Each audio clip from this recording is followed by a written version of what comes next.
Hey fans, welcome in to the semifinal night of the Mountain 7 Conference Basketball Tournament. Tonight a little bit different than our normal broadcast. This is going to be an audio-only broadcast, but we've got Doug Clemens with us. Going to be talking about the boys varsity. That's going to be the first game up here tonight, and the girls will follow at around 7 o'clock. And Coach, we talked about it on Friday. It's a new season. The conference tournament is here, and of course the state tournament is coming up next week. You won on Friday in a hotly contested game, as we figured it would be, against Pisgah. And it's hard to beat a team twice. You beat them 3 times this season at home, and you earned a berth in the semifinals tonight against West Henderson, the #1 seed in the tournament, and it's at their house. Quickly talk about that win against Pisgah.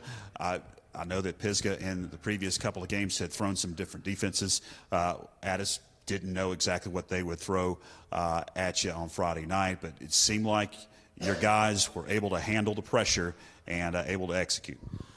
Yes, it's a big win for us. Obviously, to be able to advance in the tournament is important to us at this time of the season. The game against Pisgah was a back-and-forth game. We had some really solid performances. Max McClure came through and in the same time, broke 1,000 points that night early in the game. But also Noah Brandon had a game that we've been waiting on him. He had some games earlier in the season where he topped 20 points, but then toward the middle of the season, kind of fell off a little bit. But he's been gradually working himself back. And then the other night he had 20-some points, which we needed every one of them.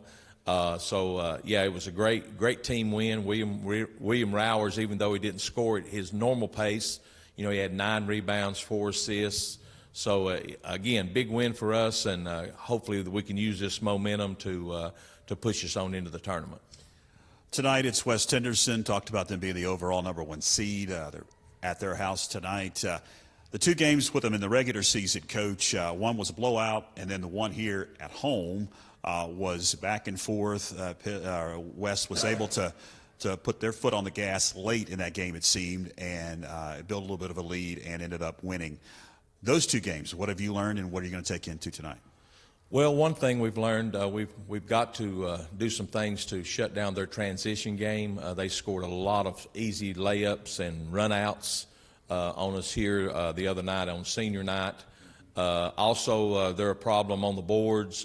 They're quite a bit bigger than we are. They've almost to the man. They're size-wise, they're bigger than we are.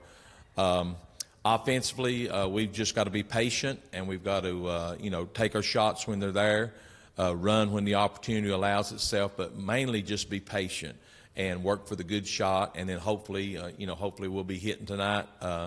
It seems like if we shoot the ball well, then we normally play pretty well. So if we can get off to a good start, match their offense, and again do some things to keep them off the boards, and then negate their runouts and their transition. They do it 2 ways. Number one, they do it off their defense with steals and then kicking the ball ahead. But they also are very good off the rebound. I think they don't worry too much about us getting the offensive rebound. And so they just run out. Their guards really don't go to the boards. They just take off when the shot goes up, and then they depend on their big guys to grab it and throw it. So we're gonna try to do some things offensively to make them stay in place on defense. Well, Coach, as always, good luck tonight, and hopefully we're talking about a tournament final game on Thursday. That'd be great. That's head coach Doug Clemens of the boys varsity. Stay with us, fans. Tip-off is coming up next. Join Backlot Cinema and the Blue Ridge Bartram Trail Conservancy for Walking with Bartram, a section hike of the Bartram Trail through Georgia and North Carolina.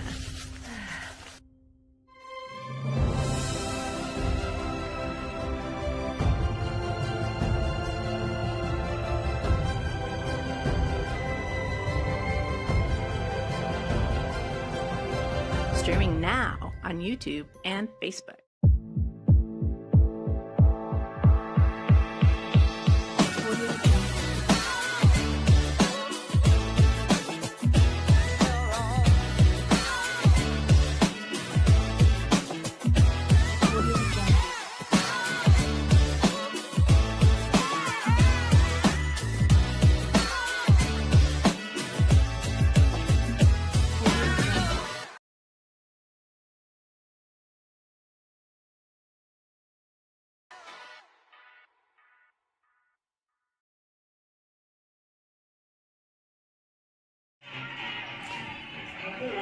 And we welcome you to Mills River, North Carolina, campus of West Henderson High School, as we get set for the semifinals of the Mountain 7 Conference Basketball Tournament. A little different, as you just saw, the interview with Doug Clemens. Audio only broadcast tonight, as the NFHS owns the rights to the live stream in Henderson County, and we will respect that here in the tournament, as there is a live stream that is being fed via pay-per-view. But we're going to bring you the bird's eye view of tonight's action. The boys are up first, and it's the Lady Panthers against the Sugar Bears of Pisgah, coming up at the conclusion of this one in about 10 minutes after they'll get that one underway. Our broadcast in its entirety is being brought to you by the fine folks at Highlander Roofing Services. They're your local dedicated roofing specialist. From roofs to gutters, they're your full-service repair and re-roof specialists, serving all of Western North Carolina and North Georgia. They have 3 locations in Franklin, Silva, and now in Asheville. Well, these two teams, Tony, yes, met a couple of times during the regular season. Yes, they have. With West Henderson coming out on top both times. The last matchup was on senior night, 61-51 on February 9th, at a game that really the Panthers were very competitive with West Henderson. The game on January 16th was a 20-point blowout. We'll see what this one holds tonight. It's Hervey that's going to jump center. And we're underway here at West Henderson High School. It is West Henderson that'll have the opening possession as Lyda secured it. He dishes up high. That's Manuel. Manuel now on the dribble. Outside the arc, going to feed underneath. Tyler Nash to the hole. A shot was off the mark, but you heard the whistle, and there's a foul, the first whistled on the Panthers here with 7:41 to go early on here at West Henderson High School. We've got some free throw shots. It's Tyler Nash, the junior, at the free throw line. The first shot up and good. Yeah, and Tyler Nash, he's a big guy. He is 6'5", 250. So him in the paint, he's a lot to handle down there. And the second shot is up, and it's good. The Panthers with possession now. It's Max McClure that's going to dish into the corner. Braylon Desarn dribbles towards the free throw line. He'll give it up to Hervey. Hervey dishes to McClure. Baseline jumper for Max McClure. Wouldn't fall. Lyda and company, and West Henderson with the rebound. Down court, Lyda is going to be charged for the offensive foul. Reed Raby, he stepped in right in time just to get that player control on Jackson Lyda. Franklin trailing 2-0 with 7:14 left in the first period. Has possession on their end of the court. It's William Rowers that'll kick it. Now Reed Raby has it. Bounce pass over to Braylon Desarn. Now it's Rowers again. Free throw line. Thought about driving again. Going to kick it out. It's McClure deep in the corner. Now Desarn going to attack. Desarn step back three. That's off the mark. Rebound Hervey. He kicks it out. It's a three by Rowers. William Rowers from downtown. And the Panthers now up 3-2 with 6:41 to go here in the first quarter. Lyda tries to answer. He can't. And quickly down with the rebound, it's William Rowers, and he was big on the boards in the past couple of ball games, Tony. Yes, he was. And it's Max McClure from the corner. Yes. He answers from the left side. And both teams are in man-to-man right now, both coming up and down the court there, and both in man-to-man, just half-court man. Castro drove in, kicked it out. Over to Blake Phillips. Phillips now lobs a pass underneath. That's stolen away. Hervey got his big paw, and he knocked it away into the hands of William Rowers. Rowers going to feed Max McClure high off the glass. The Panthers up early, 8-2 with 5:51 left in the first. Both teams have one foul called out on them so far in this first quarter. Blake Phillips dishes.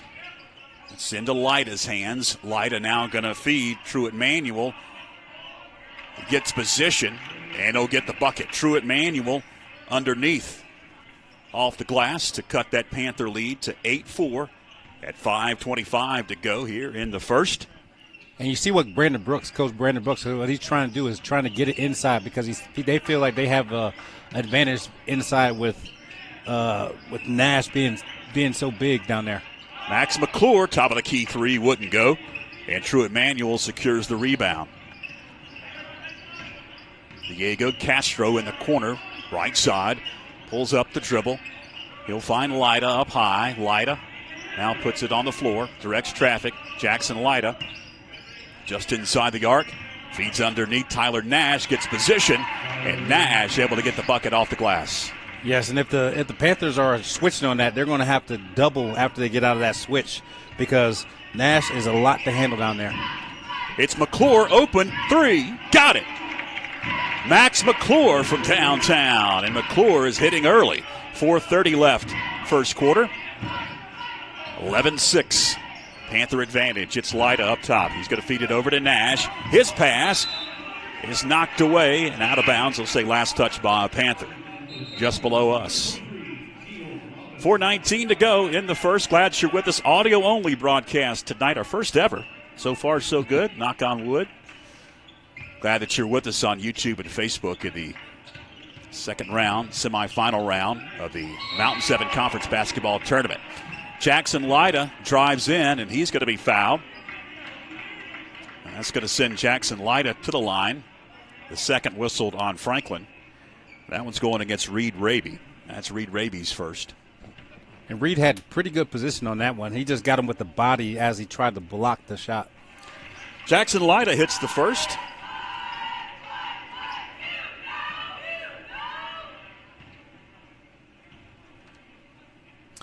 One more at the stripe for Jackson Lyda. And he can't hit the second, but an offensive rebound underneath. It's Manuel, kicks it out. Robinson drives in. Robinson can't get it to go, and it's out of bounds. It'll stay with West Henderson with 4:04 to go here in the first. Panthers up early, 11-7, looking to revenge two losses in the regular season. West Henderson, the number one overall seed. It's a three, up and good for Truett Manuel. And that'll cut the Panther lead to just one at 11-10. Braylon. Truett Manuel and Jackson Lyda, those are two that you need to watch out from beyond the arc. Was knocked out of bounds. Panthers reset side court. Max McClure triggers. He gets it in the backcourt. It's Braylon DeZarn. Brings it up across that timeline. Over to William Rowers. Rowers to DeZarn. Knocked away from DeZarn. Last touched by Jackson Lyda. The transition buckets in that game back on February 9th was really the story. And they turned up offensive intensity and were able to get a bunch of transition buckets. And Coach Clemens talked about that as a three from the corner is off the mark. No good for William Rowers, Tony. And so far, we'll see how it goes. It looks like West Henderson's offense a little more deliberate. Yes, and they're getting back. They're making sure. But like I said before, Tyler Nash is a monster down there. And whoever he has on him, they're all smaller than him. And Nash just got a bucket off the glass to give West Henderson a 12-11 lead here in this semifinal game. Ooh. Baseline jumper up and good. I'm about to say Max McClure has only missed one shot so far. Again, it's Nash underneath off the glass. And Nash has missed none. Tyler Nash gives West Henderson the lead once again at 14-13. Braylon DeZarn, step back three. That one wouldn't fall. Rebound West Henderson. They're going to attack. Robinson into the front court. Robinson to the hole. Picks up his dribble as he gets double teamed. Kicks it up top. It's a three that's hitting the back of the iron and carrying off from Truett Manuel. Panthers now going to race down court. It's a short shot for Max McClure, left of the elbow. Down court, Lyda gives it up to who else? It's Tyler Nash. Tyler Nash. And he gives West Henderson a 16-13 lead. And you can definitely tell that's where Coach Brandon Brooks, he wants to go to Nash as much as possible. And the team, they know the assignment. In the paint, shot off the mark. Offensive rebound, Hervey falling out of bounds. He heaves it, and a teammate can't get there, and it's going to head out of bounds.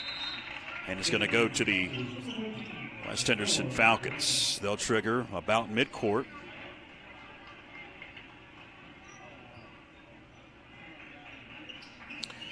Minute 46 left, 16-13.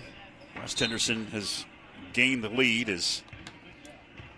Looks like we have Noah Brandon coming in for Hervey. Next dead ball. Nash had it, gave it up into the hands of Putnam. Off the mark, down court quickly. 90 seconds left. Panthers attack. It's William Rowers in the corner. Now it's Noah Brandon up top as he gets the pass from Rowers. Back to Rowers. William in the paint, spins, kicks. DeZarn thought about a three, swings it over. Reed Ravy, he thought about a three. Over it goes. Rowers going to attempt from downtown. He can't hit. And Truett Manuel grabs the board. Off to Lyda.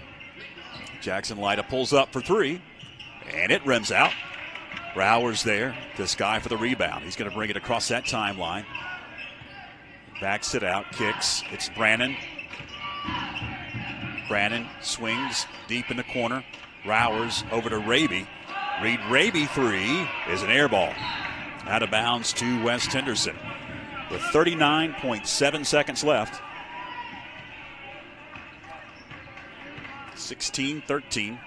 West Henderson with the lead and the basketball. Going to feed. Tucker Robinson. Robinson able to get the bucket in the paint. And what they've done is every time down West on offense, they've set a screen so a big is on a small down in the post, and they've been able to score several times. Max McClure just inside the arc. He hits. McClure with the J, making it an 18-15 West lead. Lyda deep three. That one rims out with 2 seconds left, and that'll do it. So that's going to do it for the opening quarter here at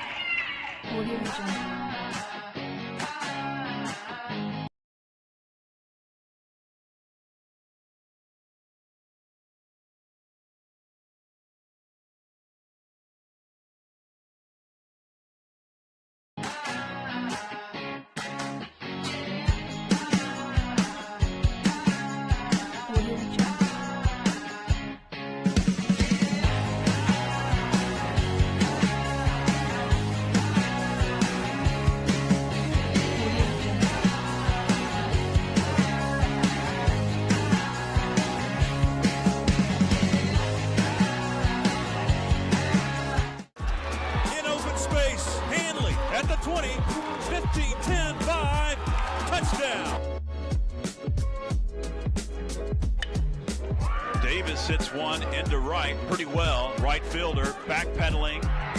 It's out of here.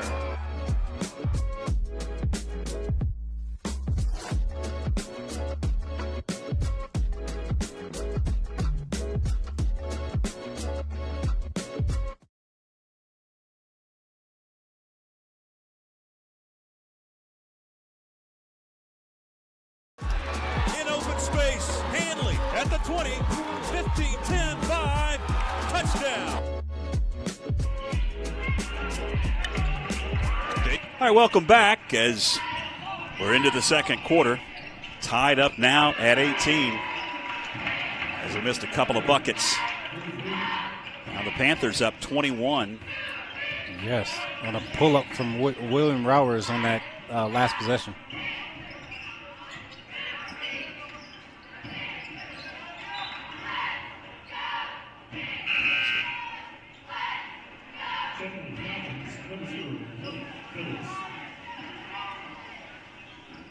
The scoreboard right. 7:10 left here in the second. As we work through some of the technical challenges of doing an audio broadcast as opposed to a actual live camera. It's Lyda in the paint. Gets it stripped. And they'll say last touched by Lyda. It goes back to the Panthers, up 21-18 now. Yeah, it's good defense by Braylon DeZarn and Max McClure on that last possession. Into the front court, it's Braylon DeZarn between the leg dribble. He'll give it up to Max McClure, up high. He's going to swing it over to Braylon DeZarn. DeZarn tries to drive in, but he's going to be stopped by Lyda. He'll find Attic Sutton, who calls out the offense. Sutton finds Rowers. Now Noah Brandon with it. Brandon picks up the dribble, finds Rowers, feeding McClure. McClure getting position underneath. Lifts a tough shot in the paint. It wouldn't fall. Jackson Lyda with a rebound. West Henderson attacks into the front court. High pass underneath. Going to be secured by Tucker Robinson, and he gets the bucket to go. Yes, I tell you what, Tucker Robinson and Tyler Nash, those two right there, they've been very tough down low. McClure, free throw line, off balance. It wouldn't fall, and the rebound is going to go off of a West Henderson Falcon. I believe it was Truett Manuel that was trying to secure it, and it went off of Manuel's hands. It'll stay on the Panther end, and it goes to DeZarn. DeZarn had it briefly, gets it back as he feeds McClure, who gets triple-teamed out to Noah Brandon. His three, top of the key, wouldn't fall. Rebound, Jackson Lyda, and Attic Sutton will bear hug him from behind. That'll be a foul on Attic Sutton. The first whistle here in this first quarter, or the second quarter. And let's see this time if West tries to come down to get it to either Robinson or Nash again.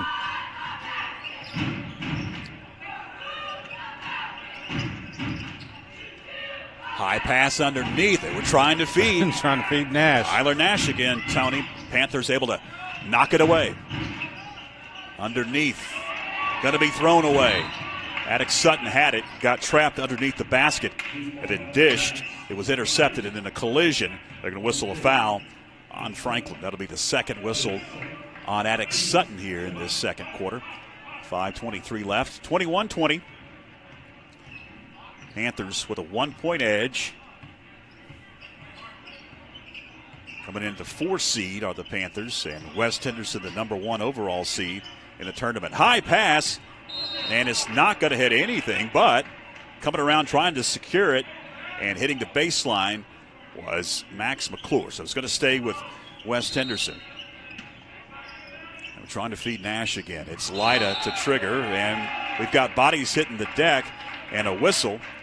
Rowers hit the paint, and an offensive foul going to be called on West Henderson. That one's going against Truett Manuel. That'll be his first. It was good defense by Rowers there, trying to fight for position down low. So Max McClure brings it across that timeline.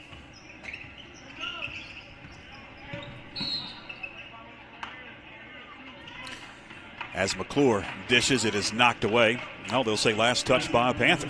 Yeah, so Braylon DeZarn was out of bounds, and he wasn't forced out of bounds or anything. He just went from out of bounds and came back in, tried to catch the ball.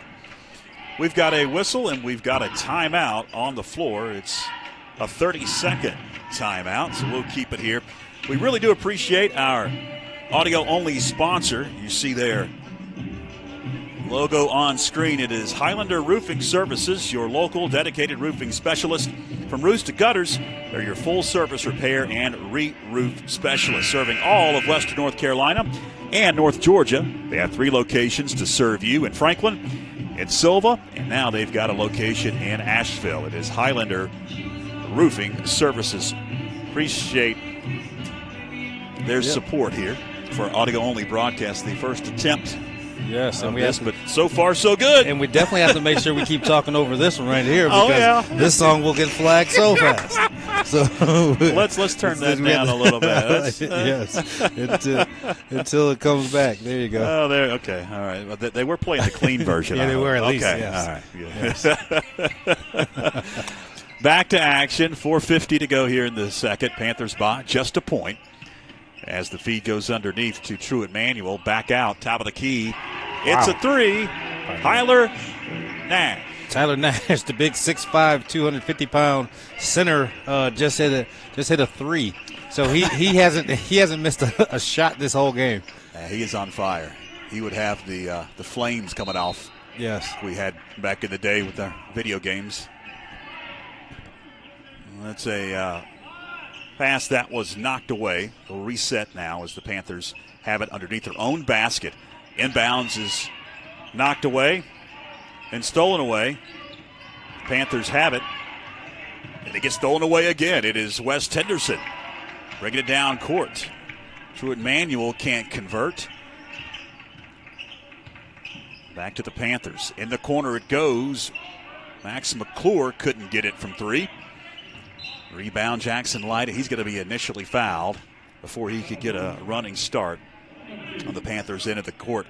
That was Braylon DeZarn picking up the foul. And it's the third whistle on Franklin. Just the first on Braylon DeZarn. Manuel spinning, kicking. Jackson Lyda, three from the corner.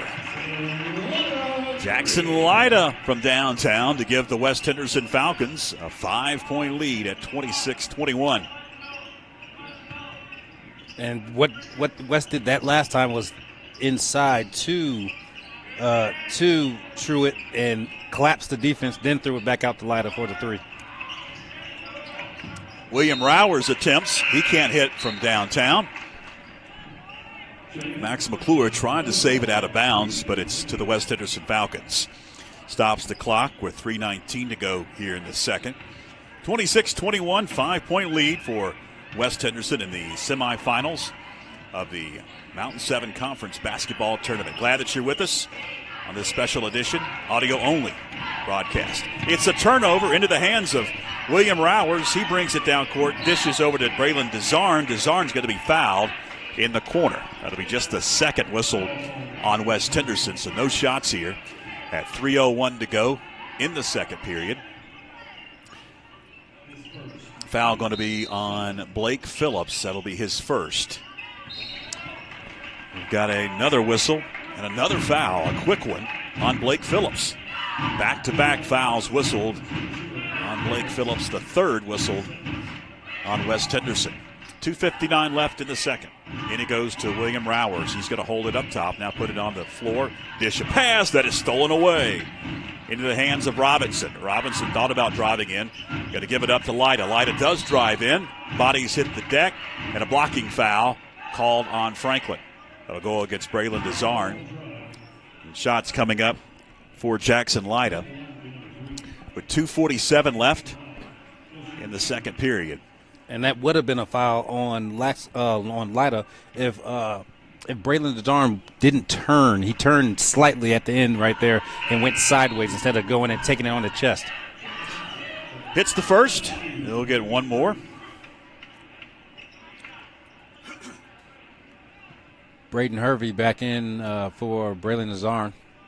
Hervey started the game. He got a breather. And he's back in as Jackson Lyda will hit the second. 28-21, a 7-point advantage for West Henderson. Max McClure has it, finds William Rowers, who's open for three. It wouldn't fall. Back of the iron, off it goes West Henderson. Jackson Lyda feeds. Tyler Nash gets position, goes up, high off the glass, it wouldn't fall. And it's out of bounds, and it's going to the Panthers. That was one of the few possessions that Tyler Nash didn't score down in the post. It was good defense by Hervey. 2:23 left here in the second with the Panthers trailing now by 7. Began this quarter up. But that third quarter against West Henderson back on February 9th, Tony, really doomed the Panthers. Inside the arc, it's a jumper for Max McClure, and he hits. Good pump fake. Once he caught it on the three-point line, jab left and one dribble pull-up. Truett Manuel with it. He swings over to Blake Phillips. Phillips splits a double team in the paint. Euro step. can't get the roll. Rebound, William Rowers. Rowers across that timeline. Dribbling near the free throw line. Gives it to Max McClure. McClure gets it knocked away briefly. McClure dishes, corner, just inside now. It's Noah Brannon. Jumper good. Same exact shot that Max McClure just had, this opposite side. Brannon hits, makes it a 28-25 West Henderson lead. A 3 off the mark for Lyda. And the Panthers now come down with it. It's Noah Brannon. Brannon kicks, open, Rowers, 3, got it! He was wide open in the right corner. And if you remember, the first time they played on West floor earlier in the season, they beat West. And, so the Panthers, they know they can win in this gym. Pass is knocked away. It's going to stay with West Henderson.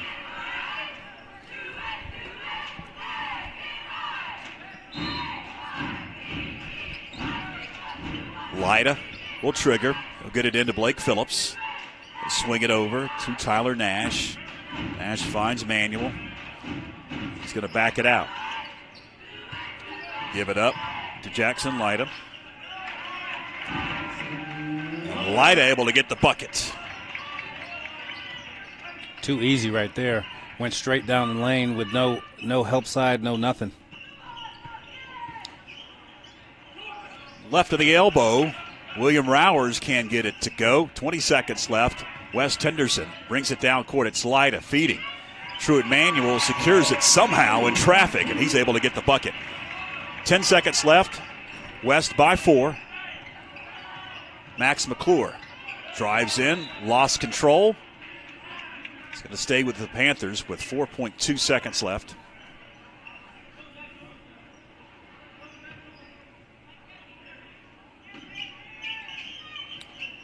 Up high it goes. William Rowers attacks at the buzzer. He can't get the roll. And that'll do it. At the break, West Henderson will have a 32-28 advantage over the Franklin Panthers. We'll head into the locker room here. We'll get a 10-minute break here, but briefly, we'll get some thoughts on that first half, Tony. Back and forth, Franklin playing a lot better in the first half than they did against West Henderson in the first half back on February 9th. It's been back and forth. The transition buckets for West Henderson have not been there, and I think that's one of the reasons why it's very close. Yeah, that's the difference in this game. That in that second game that they played this season, West was able to get several runouts. It looked like that's what they wanted to do. And in this game, they've been able to get back. But what's happening is a heavy dose of Tyler Nash and Neil Robinson. Those two right there, and Truett Manuel. They're trying to catch the Panthers down low because they're a bigger squad. They're veterans that know how to post up, and they want to throw you in the paint right there. So that's what's been going on. And then on the Panthers and on offensive end, they've been able to get the ball to Max McClure. Max McClure's been making shots, and then what's happening is opening up stuff for other people to get shots. And if you work from that and not always, posting up, but sometimes it's just jump shots, inside jump shots, and then it leads to people being spaced out, and that's what's happening good for the Panthers so far. All right, we're going to head into our halftime break. Our audio-only broadcast brought to you by Highlander Roofing Services, 3 locations, Franklin, Silva, and Asheville. We've got a treat. We're going to talk to Scott Hardbarger because the boys and girls games are flipped tonight. Boys first, girls second. Coach Hardbarger going to talk about the season, talk about the third attempt to take down the Sugar Bears of Pisgah. That is all coming up right after this.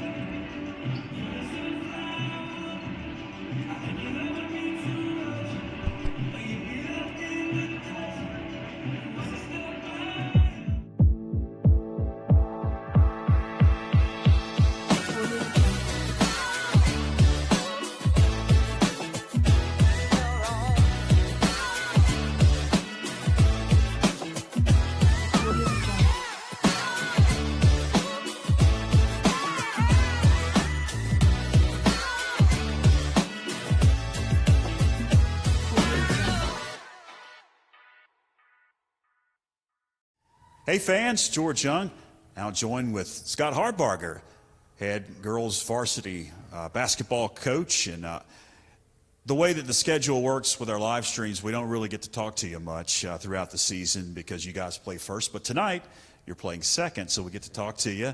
And it's really good to catch up with you, Coach. Before we talk about tonight's matchup with Pisgah for the third time, let's talk about your season real quick. Obviously, we're in the postseason now. It's win or go home in the conference tournament and then the state tournament next week.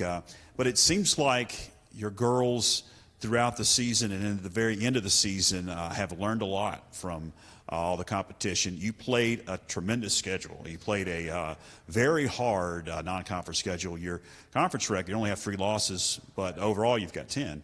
So that kind of tells a lot of folks about that schedule, Coach. You played a lot of tough non-conference foes. What has that taught your girls this season, and can you bring some of that into this tournament? Well, I think starting they grew up playing that schedule because those tough opponents, and then we just kept getting better.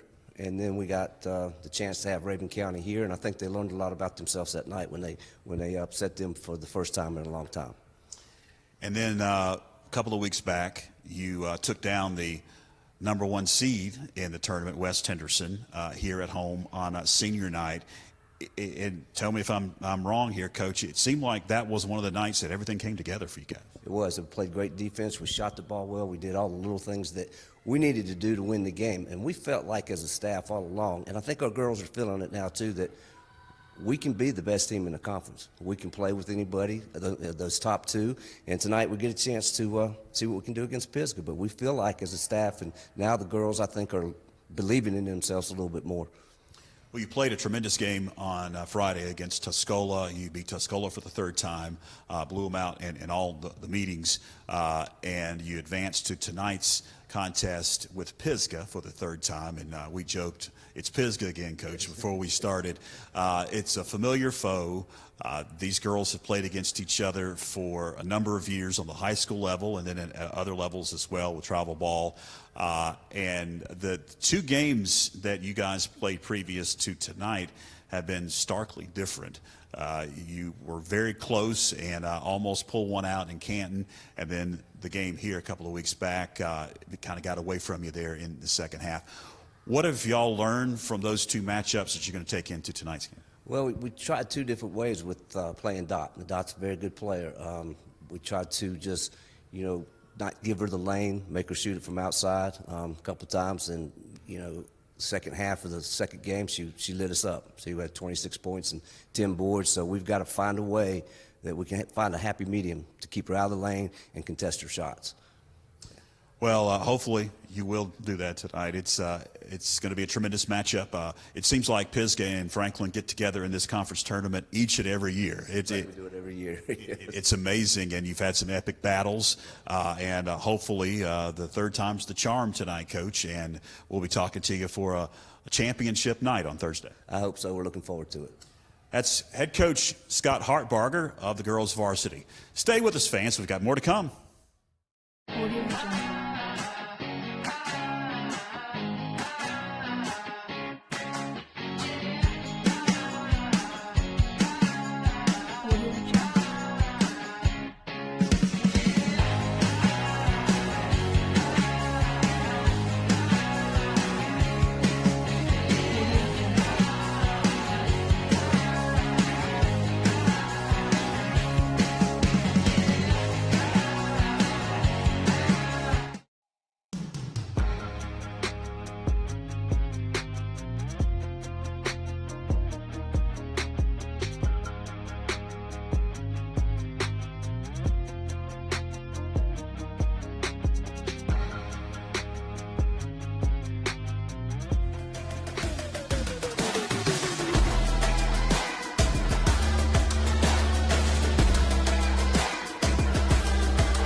Hello, my name is Jonah Brandt, and I'm from Franklin High School. I'm a sophomore, and I'm on the swim and dive team. And last year I made it 3rd in state for diving.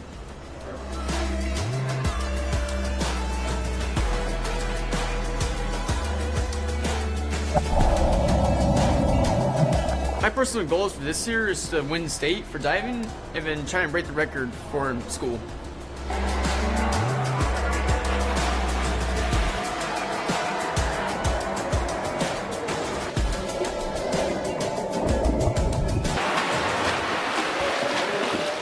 So I don't really have any goals for after high school, but I know that I want to swim or dive for a college team, and then probably major in for aviation.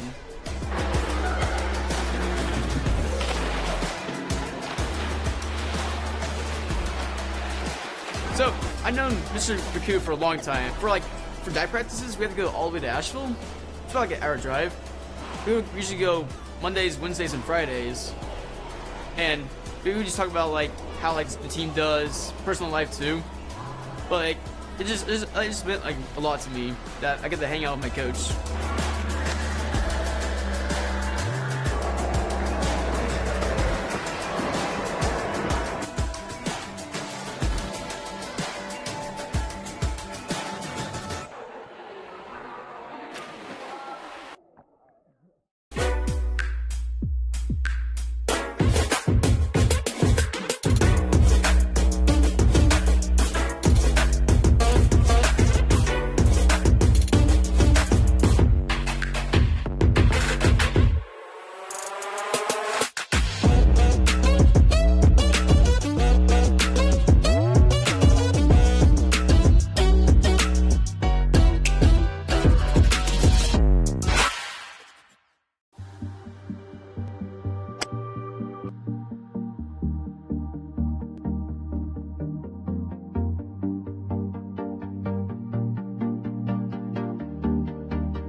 Welcome back. As we are ready for the third quarter to begin. Glad that you are with us on YouTube and Facebook of the Franklin Panther Sports Network. Our first ever audio-only broadcast. And first 10 seconds into the third quarter, we've got a foul on West Henderson. It's going against Tyler Nash. That'll be just his first. Franklin trailing by 4. The winner of this one will play the winner of the nightcap, East Henderson, North Henderson. Max McClure, baseline. He gets the bucket to go to cut the lead to just 2 at 32-30. Truett Manuel, check that. Jackson Lyda. Top of the key. He's going to nail the trifecta. You don't want that to start happening because Jackson Lyda, he'll get hot and he could reel off 12 real quick. And we've got a whistle away from the basketball as Braylon Desarn attempted a shot. And we got a foul going against West Henderson.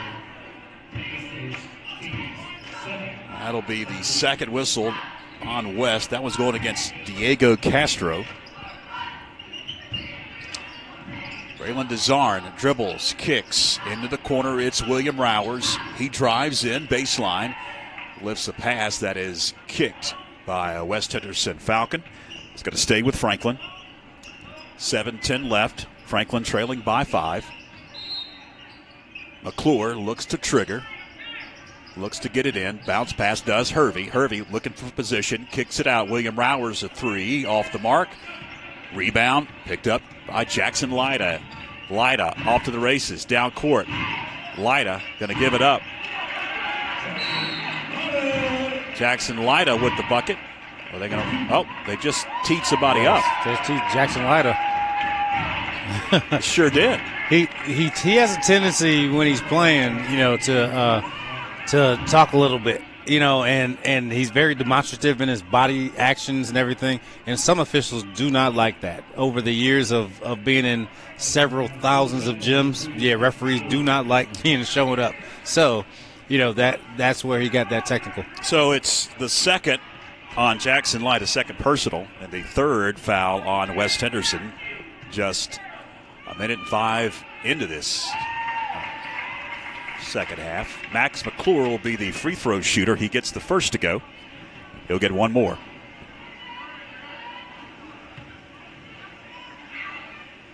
McClure hits the second. 37-32. Franklin will have possession. Once again, thanks to our fine audio-only scoreboard sponsor, it is Highlander Roofing Services, your local dedicated roofing specialist with 3 locations in Franklin, Silva, and now in Asheville. Thanks to them, able to do this broadcast here tonight at West Henderson High School, Mills River, North Carolina. So it's Noah Brannon. He's going to back it out for Coach Doug Clemens. Calls out the offense. He's going to give it up to Braylon Desarn. Desarn weaving his way in traffic. Here's a free throw line. Finds Hervey. Hervey kicks it out. It's Noah Brannon. 3 off the mark. Jackson Lyda. Outlet pass. West Henderson attacks. Leaning and hitting is Truett Manuel. Yes, and Braylon Desarn was back on that one, but he just started falling before way too early. So, it was a good no call. Rowers with it up top of the Panthers. Kicks it to Max McClure. McClure gets bumped as he pulled up just inside the three-point arc. No shots, they'll say. I guess it was when he came down and tried to get position. That's the 4th whistled on West Henderson, and we aren't even at the 6-minute mark here in this third quarter. The next foul for West, Franklin will have 2 shots of a charity strike. Rowers gets position in the paint. Rowers can't get it to go. Fight for the rebound, coming out with it. It's Hervey. And Hervey tries to dish a pass into the paint. It is kicked by Falcon. Good hustle right there by Hervey to get that extra possession for the Panthers. And they just gave it away. Oh, man. Oh, they're going to say it was tipped by West Henderson. Okay. Oof. They have to close. take it out right there now. They take it out on the side. Everyone's just standing in front there. of the Panther bench. Yeah, it's out on the side now. So the Panthers will switch from the baseline to in front of the Panther bench on their end of the court. Inbounds pass through the hands of Max McClure. He wasn't looking for it. He was cutting as the pass came in. They weren't never set up. And if they were set up, that wasn't a good play to be set up in, that close to the side like that. Oh, it's Jackson Lyda with the bandana outside the arc.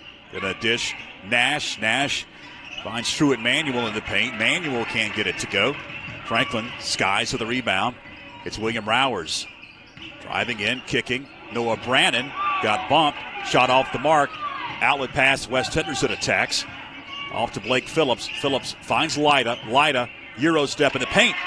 He got it to go. Jackson Lyda with a bucket and extends that West Henderson lead at 41-32. Smooth move by Jackson Lyda right there. Hervey near the free throw line. Finds Braylon Desarn, kicks it out. Max McClure from the corner, 3. Max McClure stops that West Henderson Falcon run, and they needed that. 41-35. Lyda tries to answer and does. Jackson Lyda from 3. Back to a 9-point lead for the Falcons. Neil Robinson picks up Max McClure jump circle. McClure gives it up, and it comes back to McClure in the paint, and Max McClure able to get the bucket. 4:28 left. Third quarter. Lyda got his defender off balance. Did not collide with him. It's Robinson in the paint. He glides in, can't get it to go. Braylon Desarn with the rebound. Off to Max McClure. Max thought about a 3. Gave it up. Now it's back to Max. Swinging it around. Braylon Desarn lifted a shot, but away from the basketball, we've got a moving screen. Yes, on Braden Hervey there. Going against Hervey and the Panthers, just the first whistled here in the third quarter on Franklin. But that wasn't actually Hervey's fault. The person with the ball, if they would have actually shot the ball or waited for the screen to come, he would have never got that moving screen. Nash in the paint. He's going to kick it out. Robinson had it briefly. Robinson finds Manuel. Back it goes to Robinson. Now it's Jackson Lyda. Lyda pulls up from 3, and he hits. Jackson Lyda is lighting up the Panthers here in the third quarter. It's now a 10-point lead, 47-37. Max McClure tries to answer, can't. Rebound picked up by Lyda. Lyda on the dribble, free throw line. He kicks it.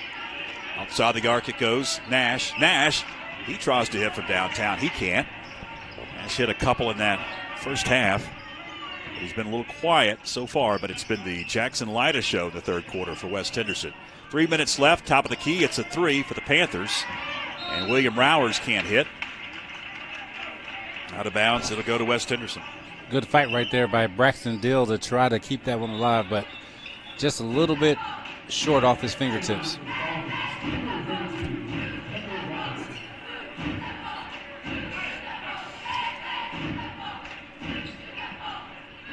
So West Henderson has possession with 2:58 left. Clock starts to tick. It's Lyda up top. Lyda to the hole. Lyda will get fouled on the way. That'll send Jackson Lyda to the line. That'll be the second whistled on Franklin. And that one's going against Hervey.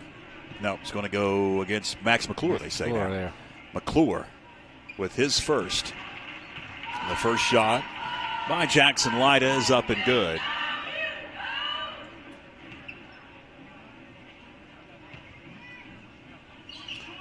One more for Lyda, and rims out at the charity stripe. Panthers grab the board. They're off to the races. McClure finds Braylon Desarm, but it's knocked away from him. It's Jackson Lyda off the glass. Yeah, the live ball turnover right there. You can't have it, And then Jackson Lyda gets an open, easy layup. William Rowers drives in high off the mark. Rebound picked up by Deal. He gets his shot blocked. Brings the West Henderson faithful to their feet.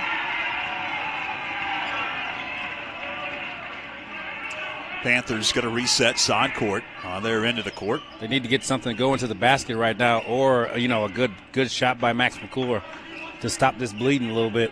So McClure up top, drives, kicks. Rowers now feeds back to Max McClure underneath. He gets double teamed, fights out of it. Shot wouldn't go. Deal with a rebound. He kicks it. Reed Raby, top of the key 3, off the mark. Fight for the rebound. Max McClure gets it. He goes up, gets hacked. He'll be at the line for a couple. And that's what you want right there from your leader. Go get to the free throw line to stop this run. Biggest lead of the night for West Henderson at 50-37. Max McClure catches his breath at the free throw line. And he'll get 2 at the charity stripe. The first one is short.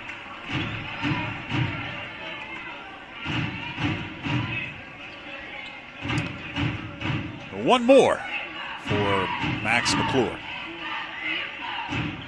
And he gets it to go. 2 minutes left here in the third. Manuel swings it. It's Jackson Lyda up top. Lyda, whistle. We've got a bump on Max McClure. No, it's going to go against the Zarn. Okay. The Zarn picked up the reach in. That'll be DeZarn's third, and the third whistled on Franklin. And it goes to Truett Manuel. Manuel on the dribble. Dishes. Robinson. Tucker Robinson. Good pass by Truett Manuel. With the deuce, and it's a 52-38 West Henderson lead with 90 seconds left here in the third. McClure kicks. Rowers with it. Rowers drove in. He kicked it outside the arc. Braxton Deal had it briefly. Finds Rowers. He pulls up, and he gets the J. William Rowers just inside the three-point arc on that right side. Cuts the West Henderson lead to 12 at 52-40. Step back 3. Jackson Lyda can't hit. Deal with the rebound. Rowers, top of the key. He can't hit from downtown. A long board secured by Neil Robinson. Robinson gives it up. And a deep three that is well off the mark for Manuel. That was almost at the West Henderson bench. Braylon Desarn thought about it on the Panthers' end, and it's a turnover. Steal. Truett Manuel gets the transition bucket off the glass. Panthers right now, they're in that danger zone. They need to get something going right now. Make sure they get either a 2 points or to the free throw line. McClure kicks. Rowers driving in the paint. Got to kick it out. And another steal up top. Jackson Lyda off the glass. West Henderson flexing their muscle late here in the third. Now a 16-point lead. And that's going to do it. Third quarter in the books here at West Henderson High School. And we're going to take a break here. And we'll be back for the fourth quarter right after this.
Welcome back as William Rowers able to hit a three to begin the fourth quarter.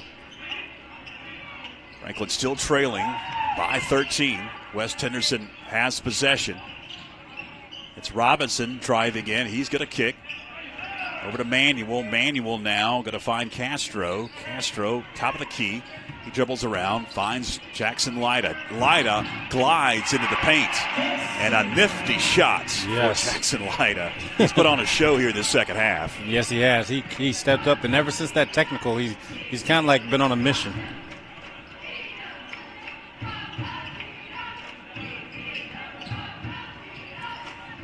Rowers kicks. It's a three. Up and good for Max McClure. McClure keeping the Panthers in this one with that three.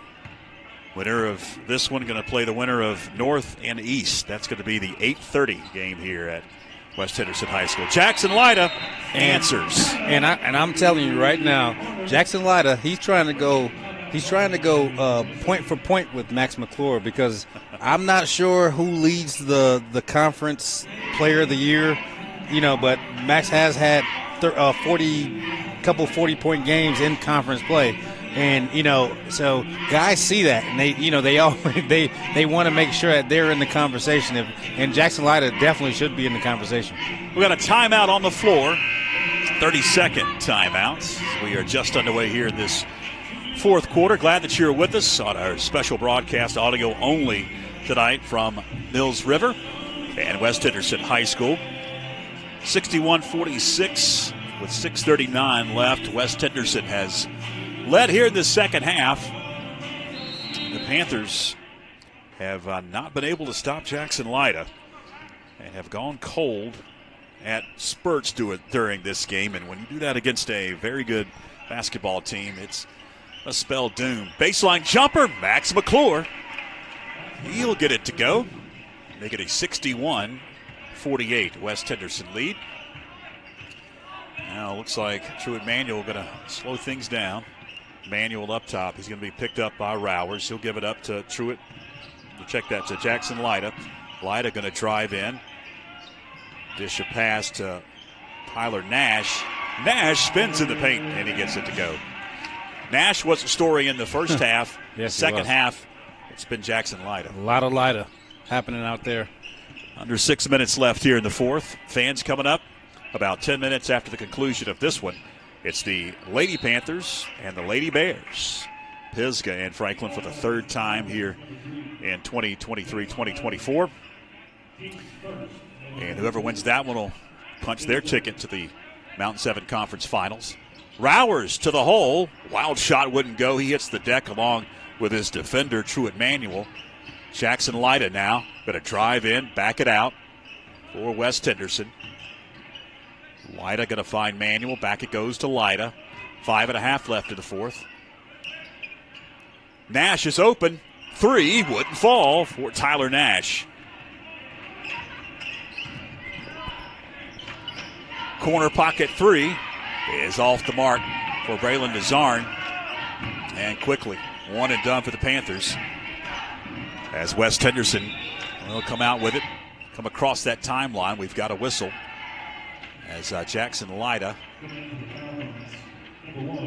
picked up the dribble. Was there a timeout call? Was there not sure what happened. Oh, I think there was an injury. It looks like okay. That was an injury for West Henderson. I didn't see the injury. And he's going to sit down on the bench. They'll check a player in. Will the Falcons? Can't tell who that is. That got injured. And they blew the play dead. The top of the key, it's Neil Robinson. Robinson lost control of it near the free throw line. He's going to kick it out. Tyler Nash had it briefly. Finds Lyda. Lyda gets it slapped away. So West Henderson will reset side court.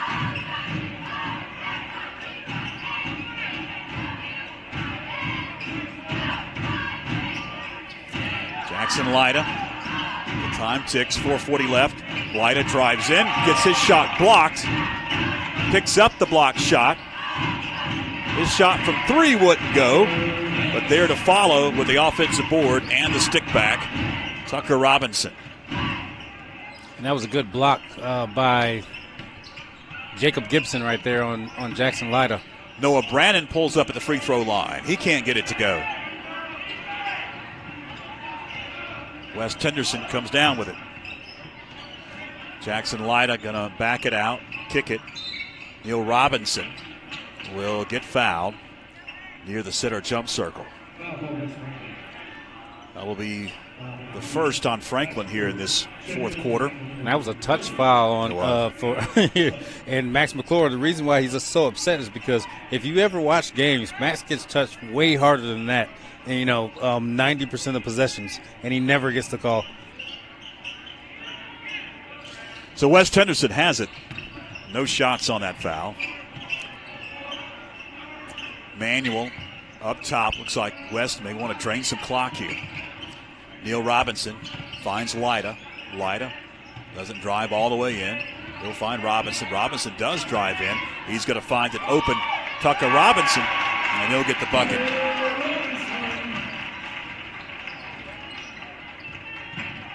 Panthers trailing 67-48, and the shot on the baseline is going to be blocked by West Henderson. And it is looking bleak now for the Panthers. Now they're in 4 corners. I heard them yell out 4. Try to stall, take some time off the clock. Lyda with it, jump circle, guarded by Max McClure. And now they're just draining that clock down to 3:09 left. Corner it goes to Tyler Nash. High pass. Manuel now with it. And just draining more clock. We'll see if the Panthers elect to start fouling here. You've only committed 1 so far. They'll continue to throw it around.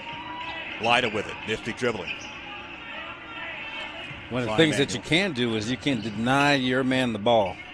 He will have a backdoor cut, but if you put your hand low, they won't be able to pass it. West still has possession, draining more clock. And they're all upper class. West is all upperclassmen, so they definitely know how to do this, get this done. with a lot of guys that have played a lot of minutes. Jackson Lyda dribble around.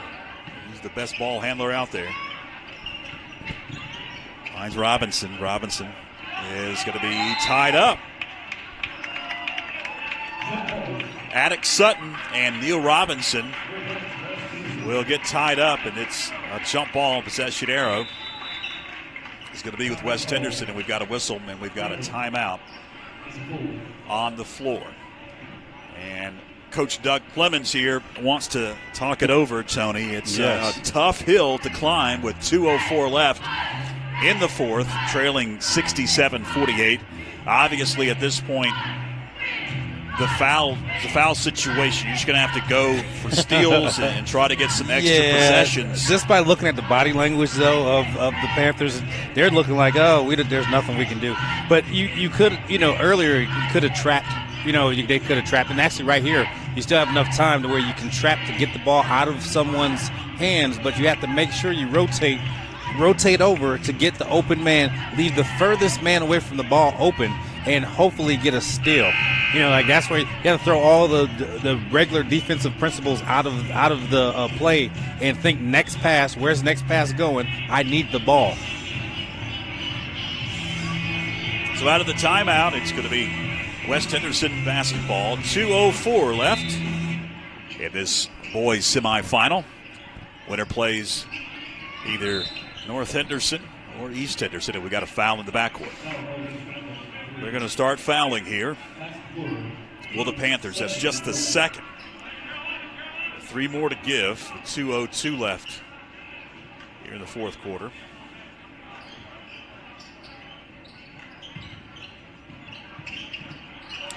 And it goes to Jackson Lyda.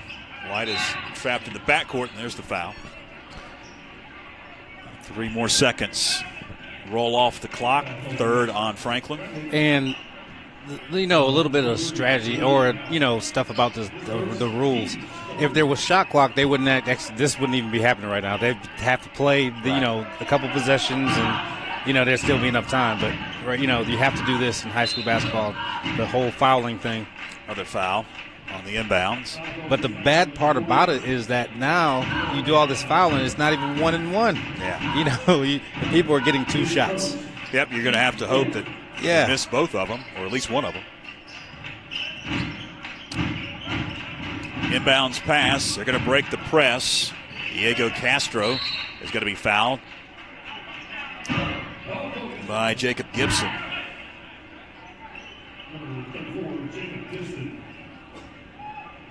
So Gibson going to pick up his first.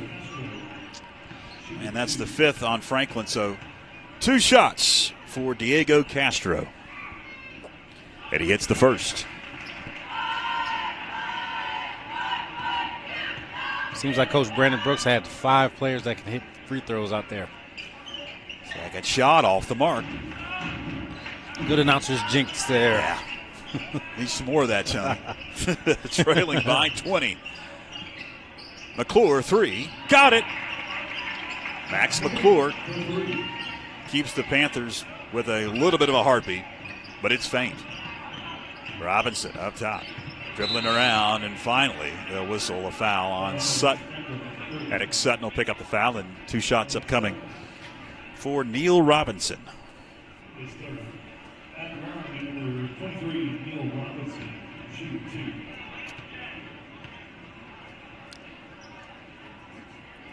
First shot up and good for Neil Robinson. The junior will get 1 more at the charity stripe. And this is hard. This is a hard one to try to do because you're down 18 with 1:26, and it's been and scoring hasn't been easy, for the Panthers. Max McClure in the paint, goes up, and he's bumped. Shot was blocked, but they'll say that getting a lot of body. Tyler Nash, just the second whistled on West Henderson. And that's what you want to do if you're the Panthers. You want to get the ball down the court as fast as possible and try to get to the free throw line where you can make, like right now it's a 17-point game and no times come off the clock. First shot good. That's what you want to do.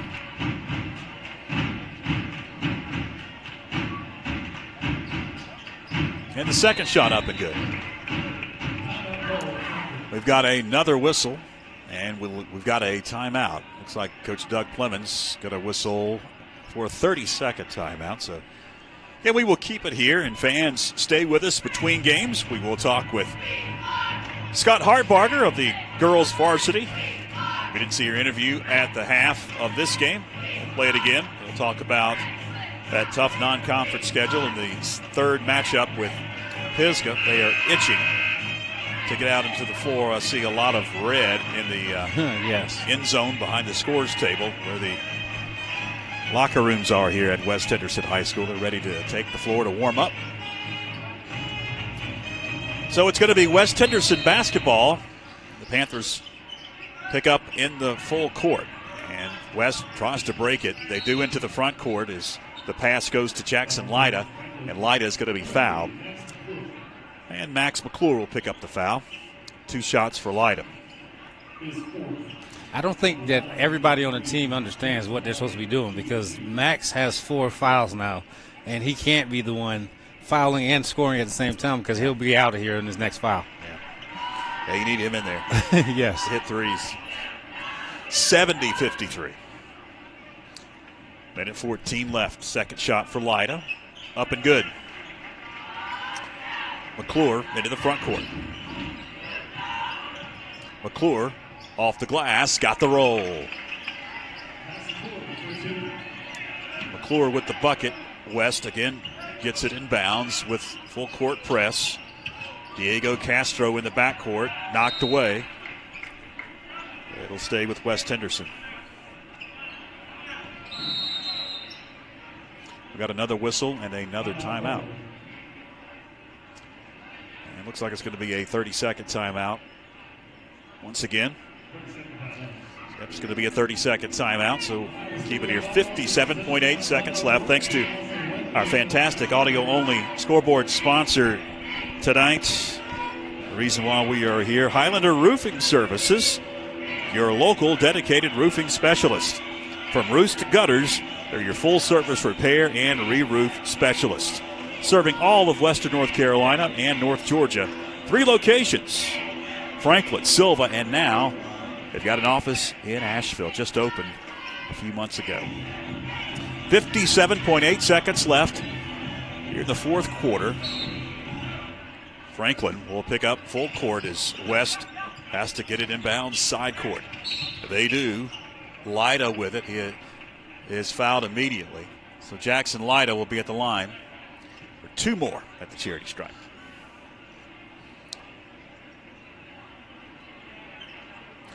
That one's whistled on William Rowers. It's his second, and Franklin is well over the limit now. Lyda can't hit the first. 1 more for Jackson Lyda.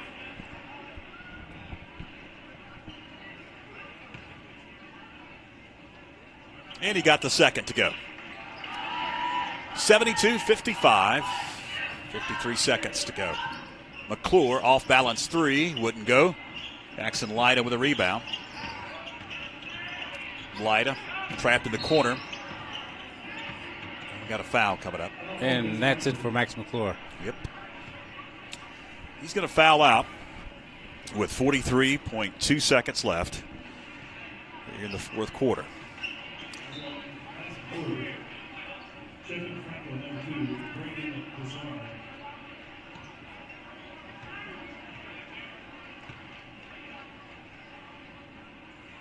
Zarn comes in for him. Shot at the free throw line off the mark. 1 more for West Henderson. You know, now it's time for the Panthers to think about the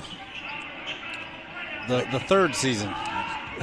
Second shot off the mark, and it's Attic Sutton up top for the Panthers.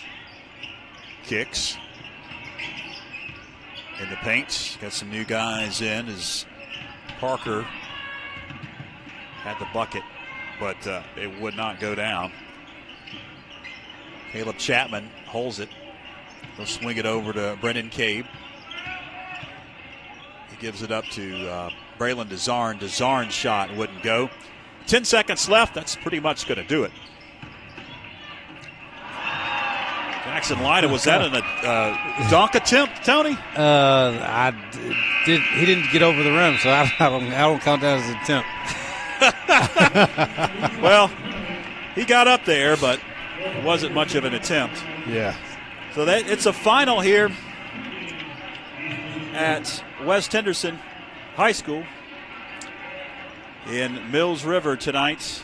Franklin falls 72 to 55. And as you mentioned, Tony,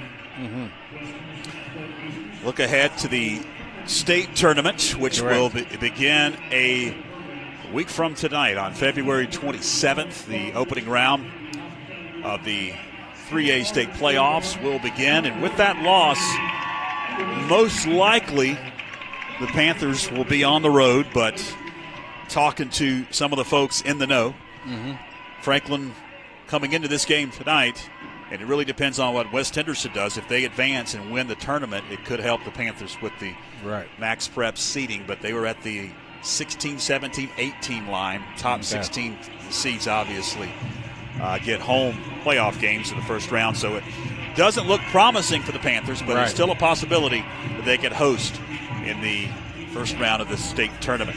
The final here, 72-55. Before we head off to break, Tony, final thoughts on this one?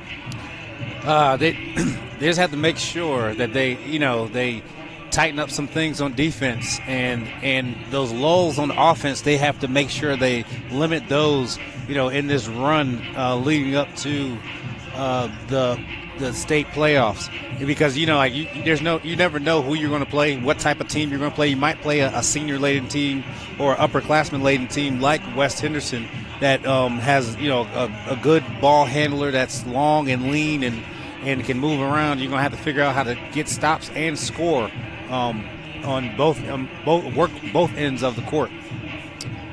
All right, that'll wrap it up for the boys varsity side. We've got the girls coming up. It's Pisgah and Franklin for the third time here in just a few moments. 72-55, the final, as the boys varsity is out of the Mountain 7 Conference basketball tournament. We'll take a break, talk with Coach Scott Hartbarger right after this.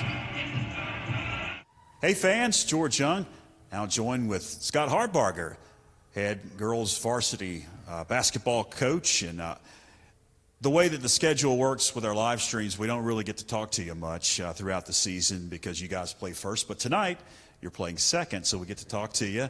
And it's really good to catch up with you, Coach. Before we talk about tonight's matchup with Pisgah for the third time, let's talk about your season real quick. Obviously, we're in the postseason now. It's win or go home in the conference tournament and then the state tournament next week. But it seems like your girls throughout the season and into the very end of the season have learned a lot from all the competition. You played a tremendous schedule. You played a very hard non-conference schedule. Your conference record, you only have 3 losses, but overall you've got 10.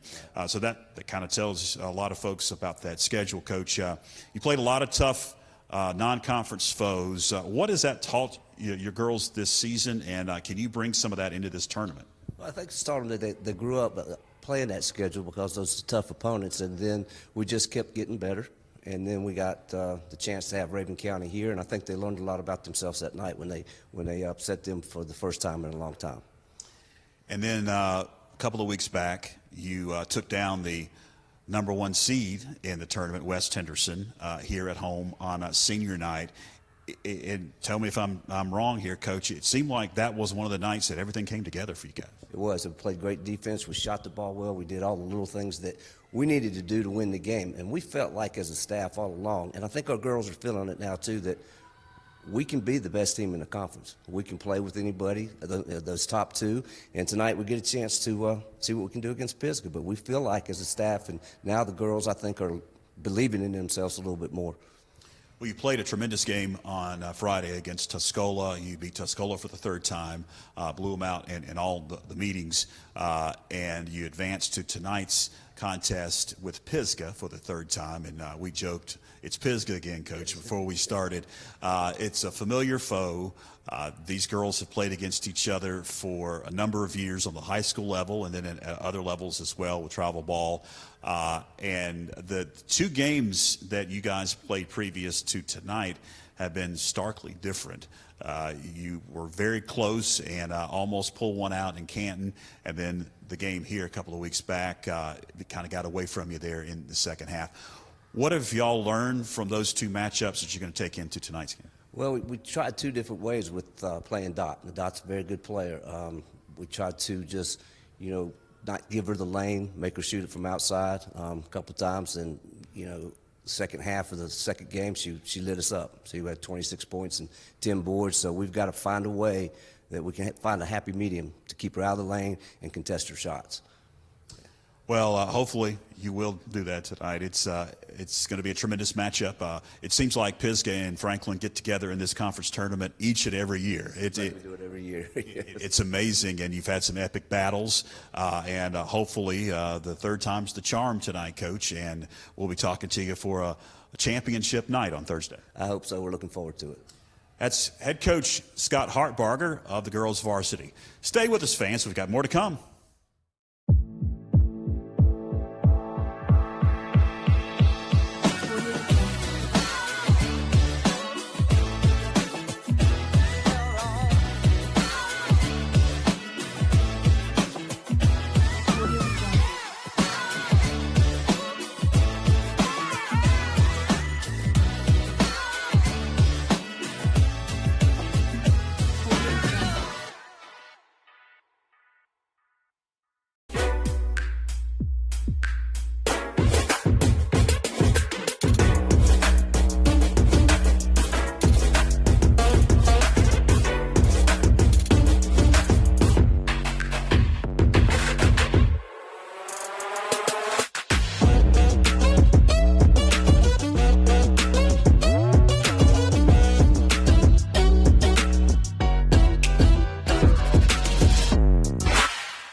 My name is Jonah Brandt, and I'm from Franklin High School. I'm a sophomore, and I'm on the swim and dive team. And last year I made it third in state for diving.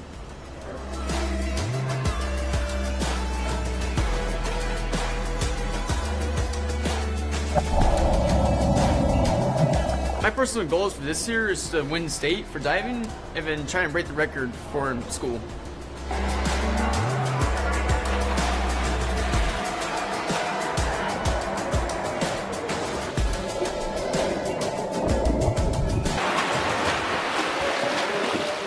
So I don't really have any goals for after high school, but I know that I want to swim or dive for a college team, and then probably major in for aviation.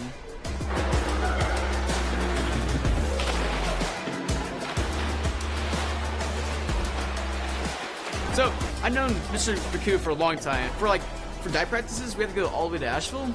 It's about an hour drive. We would usually go Mondays, Wednesdays, and Fridays, and we would just talk about how the team does, personal life too. But it just meant a lot to me that I get to hang out with my coach.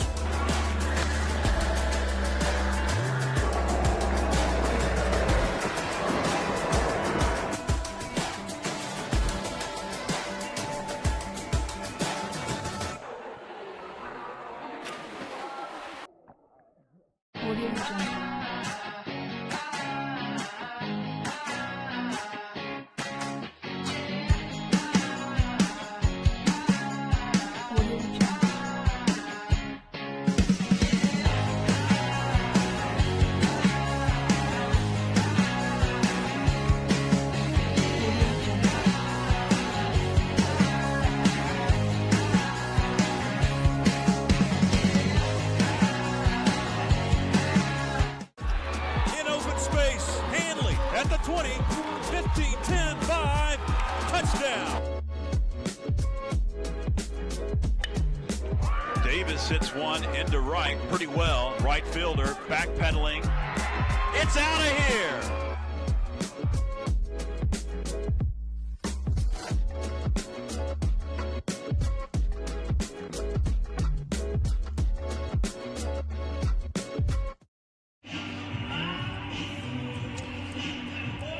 Welcome back as we get set for the girls varsity semifinal here at West Henderson High School. You see the final few seconds ticking down, and we'll get this one underway. They're going to do the starting lineups very, very shortly.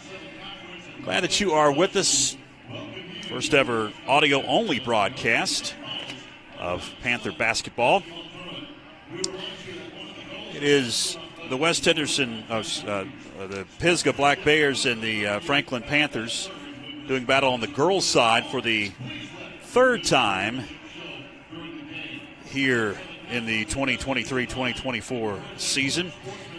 Both games, Tony, were Pisgah victories. Yes. The game over in Canton earlier on in the season on January 5th was a very close affair, very low-scoring affair. It was in the 30s. I don't know if it was just a bad night offensively for both teams or just good defense for both teams, but the game a couple of weeks ago at the Panther Den saw Pisgah and really Dot Mills take over in that second half. She had, I believe, around 27 points in that game, and really the Panthers could not stop her. Yes, and anytime, any game that you see, and someone scored 30 points, it is a mixture of both bad offense and good defense. And then in that second game, Dot Mills, she came out like she had a score to settle, against the Panthers. So let's see what can happen this time with knowing that she's going to come out and try to do the exact same thing. Franklin able to get a victory on Friday night against Tuscola, a commanding victory. And we'll see if they can take some of the momentum. You're on a two-game winning streak, Tony. You had a victory over the previously undefeated in conference West Henderson Falcons on senior night, and then followed it up a week later with a dominating performance over Tuscola. You wonder if that momentum is going to translate into possibly a good game tonight. Yes, and what you're looking for is them heavy dose of Moffitt. If they're throwing it down to Moffitt and Siegel and they're getting their touches, Moffitt and Siegel, they're liable to get every rebound. If they're getting their touches and they're happy on offense, that's what has been happening in the last couple of games, especially Moffitt. She leads the team in field goal percentage at around 50%. And, so throwing it to her is probably a good bet, a whole lot at the beginning of this game. The winner of this one will face West Henderson on Thursday night, 7 o'clock here at West Henderson High School in the varsity final on the girls' side. As West Henderson got a dominating 58-32 win over Smoky Mountain to begin the day here in a 4 o'clock game. And then you just listened to West Henderson defeat Franklin on the boys' side 72-55. And we'll see who comes out victorious in this one. And I was talking to Scott Hartbarger off mic.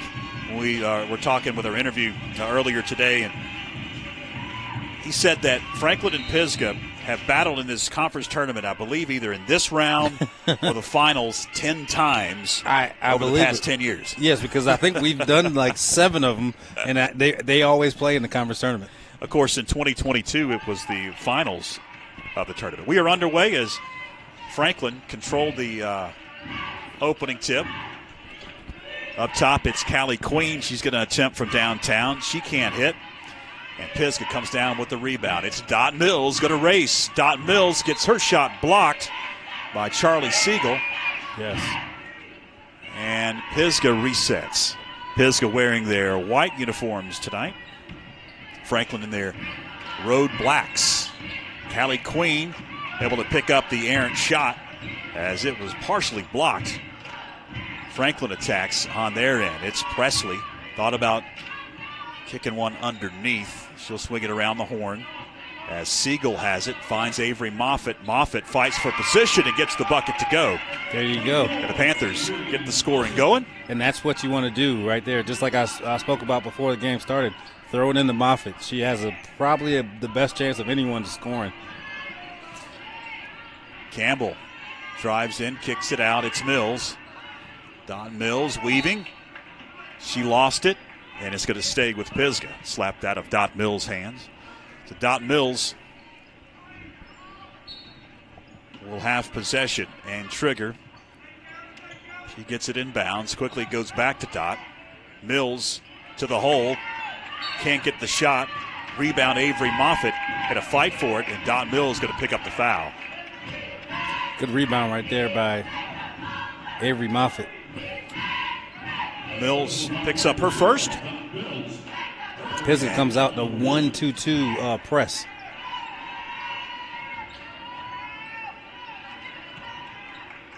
So in the backcourt, Presley playing catch with Callie Queen. Got to get it across that timeline. She just barely does. Over to Queen. Queen going to find Siegel in the corner. Now back goes to Queen. She's going to direct traffic for Coach Scott Hartbarger. Aubrey Haley. Jumper good. Avery Moffitt able to get the bucket. Yep. And extends that Panther lead early on. A heavy toe-in that baseline, and we got a turnover.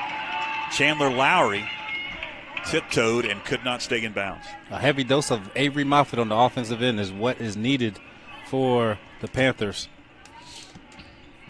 So far, so good. That's been the strategy. And we've seen that in the past two wins. Yes. Really the one against West Henderson. It's Callie Queen attacking, and Callie Queen will get bumped on the way to the basket. Was she in the act? No, she wasn't. Okay. I'll say no shots inbounds. It'll go to Avery Moffitt. Moffitt, free throw line, high off the glass, and good. Moffitt is 3 for 3 right now. And Franklin has opened up a 6-0 lead to begin this ball game. And the Panthers come out in a 1-2-2 zone.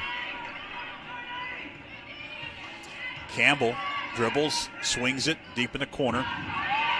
Knocked away. Aubrey Haley secured it. And then we've got a reach-in foul on Pisgah. Good defense right now by the Lady Panthers. Second whistle on Pisgah.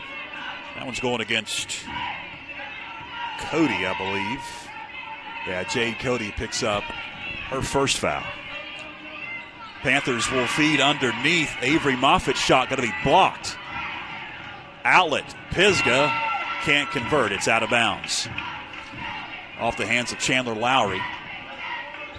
So back it goes to the Lady Panthers, up 6-0 as we approach 5 minutes to go here in this first quarter. Glad you're with us on this semifinal Tuesday. Avery Moffitt, fadeaway, wouldn't go. Dot Mills comes down with it, and she's going to race for the Lady Bears. Kicks it over to Lowry, just inside the arc. Lowry's shot wouldn't go. And the rebound off to Callie Queen. Queen feeds up court. It's Haley. Baseline jumper, no. Offensive rebound, and the stick back, up and good. By Aubrey Presley there. Looks like we have lost the scoreboard. Oh, nice. Up and good. I'll get it back here in a second. 4:23 left. 8-3 Franklin. Now it's back. Top of the key, it's Callie Queen. That one wouldn't go. Rebound Franklin. Callie Queen able to get her missed shot and get it to go. 10-3 underneath. Shot wouldn't go for Dot Mills, and a tie-up on the rebound. And it's Franklin basketball as they'll get the alternating possession. 3:55 left. Get some subs coming in for Hartbarger. We'll check that for Pisgah. It's like Cochran checking in. Into the front court goes the Panthers, and Audrey Presley kicks it into the corner. Three wouldn't go for Haley. Second shot wouldn't go. And Pisgah coming down with it quickly. Lowry off the mark. Pisgah able to secure the rebound. Feeding it underneath, it's Dot Mills. With the left hand. Dot Mills with the bucket to cut into that Panther lead. It's now 10-5 as we approach 3 minutes left in the opening quarter. Callie Queen is open for three. It's short. Rebound off to Aubrey Haley, and Haley on the way to the hole is fouled. That's going to send Aubrey Haley to the line for a couple of shots. That'll be the third whistled on Pisgah, and Dot Mills going to pick up her second. And if the Panthers are aware of that, they need to make sure that they go at Dot Mills, whoever she's guarding, go at her to try to get her, in foul trouble for the rest of the game. So one more. Haley hits the second. And we've got a whistle. And we've got a timeout on the floor. Going to be a 30-second timeout called by Coach Brandon Holloway with 3:13 here in this first period. Great start for the Panthers, Tony, up 12-5. Yes. Been hitting some shots, been able to get the ball down low to Avery Moffitt, and I think that's the game plan. Yes, and that was, when you start, basketball is a simple game. And most coaches from the beginning with Red Auerbach to John Wooden to anybody, they'll all tell you work inside out. And in the modern game, with everyone positionless basketball, a lot of people forgot about that. But if you get it by the dribble or the pass, get it in the paint and start like that, then stuff opens up for everything else around the court. And that's what the Lady Panthers did to start this game. So, out of the timeout, it's going to be West Henderson basketball. They talk things over. Trailing 12-5. 3:11 left here in the first. It's Dot Mills up high. Side to side with the dribble. She'll swing it over. Whitney Boone. Now underneath it goes Lowry. Lowry shot no. Fight for the rebound. Travel. Hitting the deck and traveling with it was Aubrey Haley. She secured it but fell down, and that is a traveling violation. So Pisgah will have possession underneath their own basket. They get it into Dot Mills underneath the basket. She's going to kick it out. It's a three for Connor off the mark. And the rebound picked up by Haley. Outlet pass to Queen. Try to feed in the paint. It's knocked away. Pisgah has possession again. Cody pulls up and gets the J. Jade Cody, the freshman, with the bucket. 12-7. Pisgah trails the Panthers. Shot in the paint, no. On the rebound, it's kicked around, picked up by Dot Mills, and she gets her pocket picked. Callie Queen, outlet pass. Siegel underneath off the glass. Good steal and good pass by Callie Queen. I'll tell you, that was some great vision. Yes, it was. For Callie Queen, because there was a lot of traffic between her and Charlie Siegel. A deep three for Macy Devlin wouldn't go. Offensive rebound. Pisgah will get the bucket. It's Dot Mills off the glass. 14-9.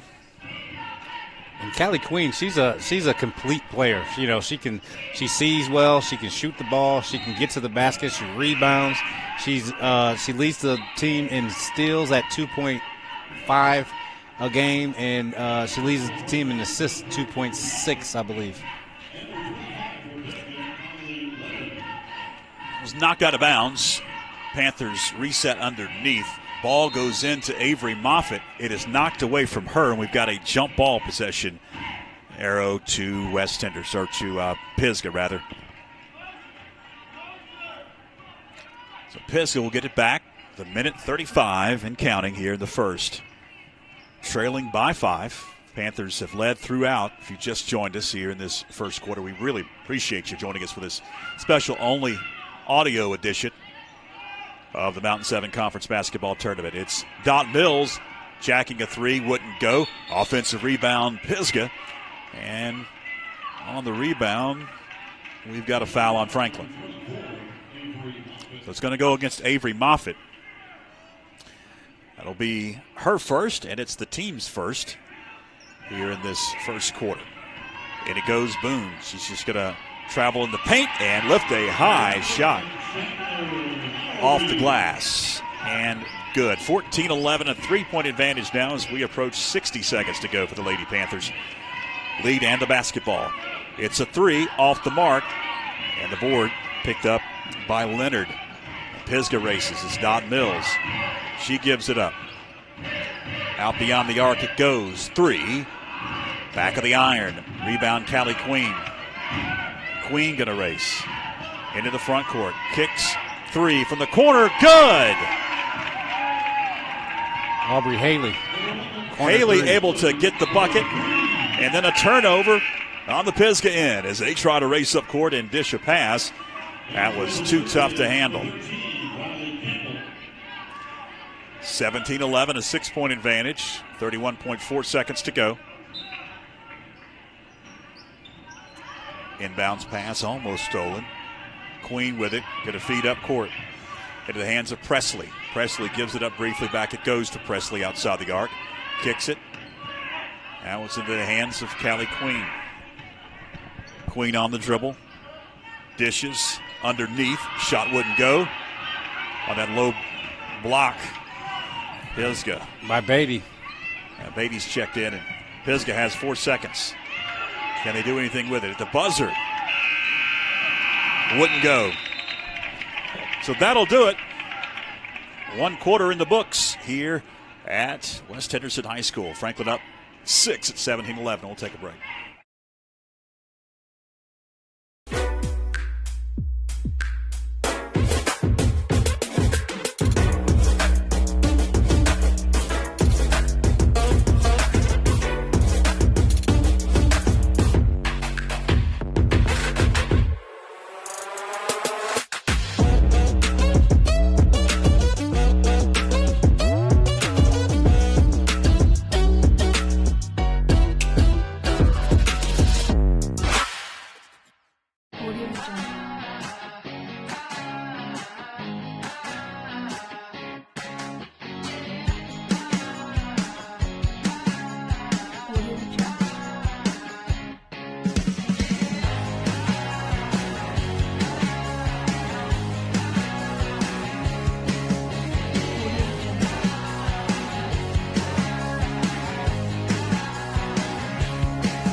Welcome back.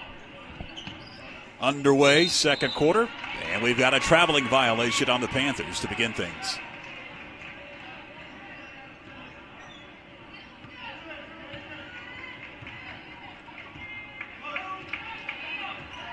Dot Mills has it for the Sugar Bears. Swing it over to Devlin. Devlin going to give it up.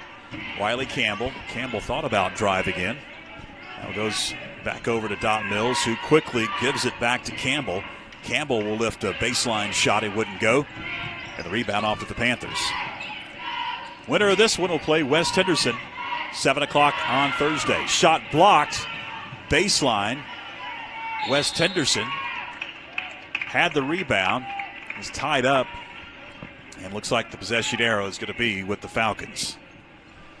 West Henderson will get it back, trailing by 6. It's been a long time since the Lady Panthers got the ball inside to Moffitt. You know, she made her first 6 shots, you know, and then had one blocked, and, you know, she hasn't seen it since. Knocked away in the paint. Pisgah able to get it back. Knocked away again. We've got bodies hitting the deck. Jump ball, and the possession arrow is to Franklin this time. 6:58 to go here in the second. Thanks to our on-screen scoreboard sponsor, providing you tonight's audio broadcast, audio-only broadcast, Highlander Roofing Services, your local dedicated roofing specialist. From roofs to gutters, they're your full-service repair and re-roof specialists, serving all of Western North Carolina and North Georgia. 3 locations to serve you, Franklin and in Silva. And we've got another turnover, Tony. Franklin turns it over again. That might be the reason why we haven't seen Moffitt get the ball, because they usually turn it over. They've turned over the past couple times on offense. So it's Dot Mills and Pisgah that will attack. Feeding underneath, knocked away. They're trying to hit Devlin on that low block. Pisgah resets. Baseline. They'll kick it out.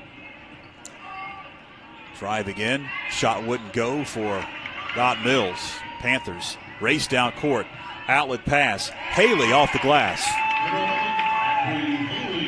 Aubrey Haley with the J. 19-11. Panthers by 8.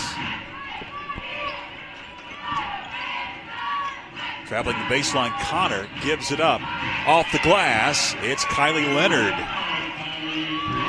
Leonard able to get it, cut into that Panther lead. Now at 19-13, under 6 minutes left here in the second. It's a 3 for Haley. That one wouldn't go. Quick one and done for the Panthers. Quick shot for Haley, and Pisgah resets on their end of the court. They'll feed Dot Mills in the paint. Dot Mills gets trapped, and it's a jump ball. Possession arrow going to stay with Pisgah now, as Coach Brandon Holloway going to check in a couple of girls off of his bench. Jade Cody going to check in. And also Chandler Lowry checks in for Pisgah.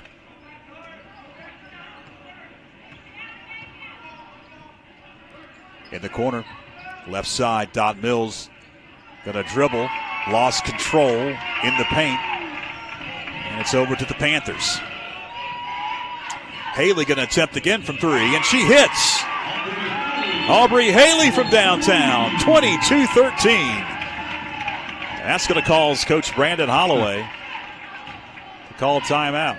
It'll be a full timeout. Yeah, good hot shooting by Haley. She made her first one, and then after that, she made a layup, and then now she's starting to feel it.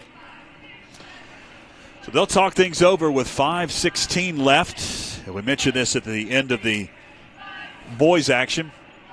The state tournament, the 3A state basketball tournament, begins a week from tonight.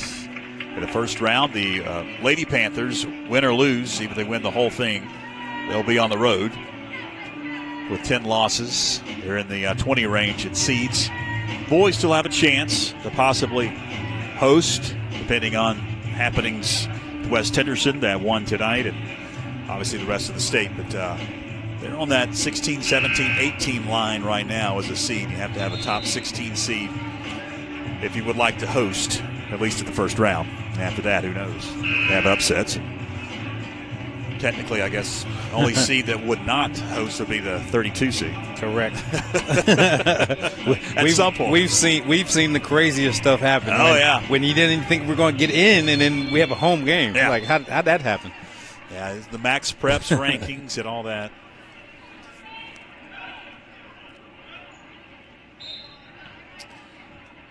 So they're going to switch positions here. Now we're going to get back to action as Dot Mills will have it out of the timeout. She brings it up court, kicks it into the corner. Now it goes Chandler Lowry, lifts a shot. It wouldn't go. Offensive rebound for Pisgah.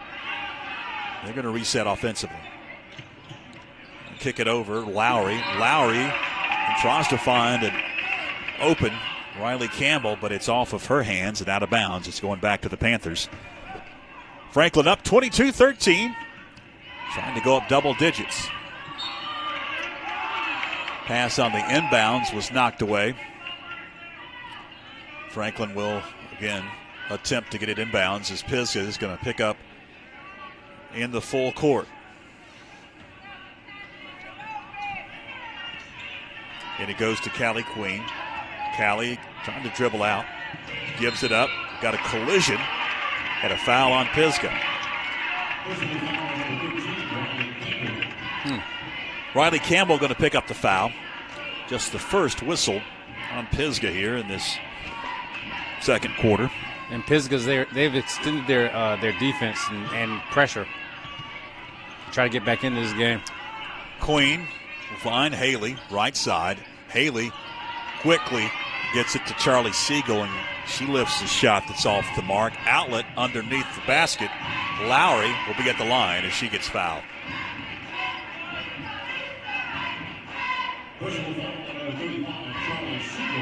Charlie Siegel picks it up. It's her second. And the second whistled on Franklin here in this second quarter. And the first at the free throw line from Chandler Lowry is off the mark. One more with 4:29 left in the second.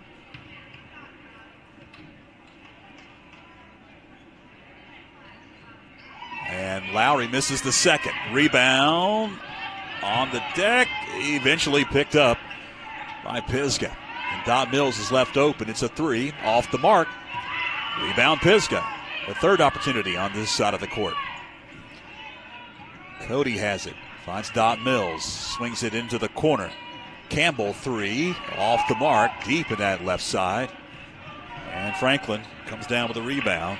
Yes, the Lady Panthers, they were lucky on that one. You give a team 3 times the score. A lot of times they score, and it's probably in dramatic fashion with a 3 or an and one. And Riley Campbell was wide open. She just did not convert from that corner. Siegel attempts, can't hit. Offensive rebound briefly, then is stolen away. It's Dot Mills off to the races. Mills picks up her dribble after she gets double teamed underneath the basket. Now we've got a tie-up. Franklin wanted a traveling violation. And the tie-up, possession arrow, is to Franklin. Fans below us did not like the fact that there was not a traveling violation whistled on Dot Mills. So it's Pisgah picking it up in the front, in the backcourt, as they will harass Franklin defensively. Franklin going to break it. Siegel travels with it. Siegel had it in the front court, and she did shuffle her feet just across that timeline. And that's what a press does. It makes other people handle the ball that shouldn't be handling the ball, way out where they're not used to. Corner, it's Lowry. She gets picked up by Callie Queen. Going to dribble around.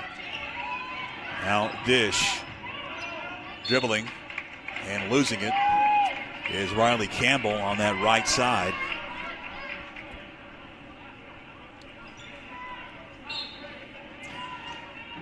Pisgah resets underneath her own basket. High pass secured by Lowry.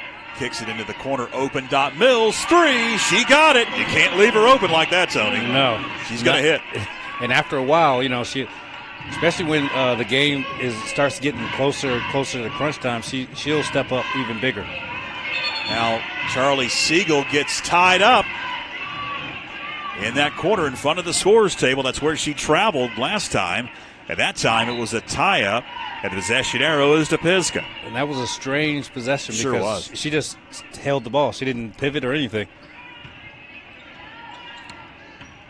Campbell dribbles in the paint, lifts a shot that was partially blocked. There's some subs coming in for both teams.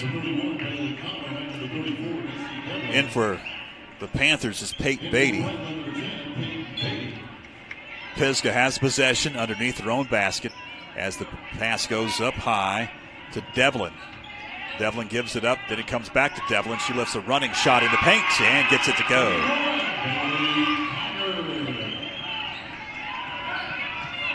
Callie Queen going to race down court for the Lady Panthers.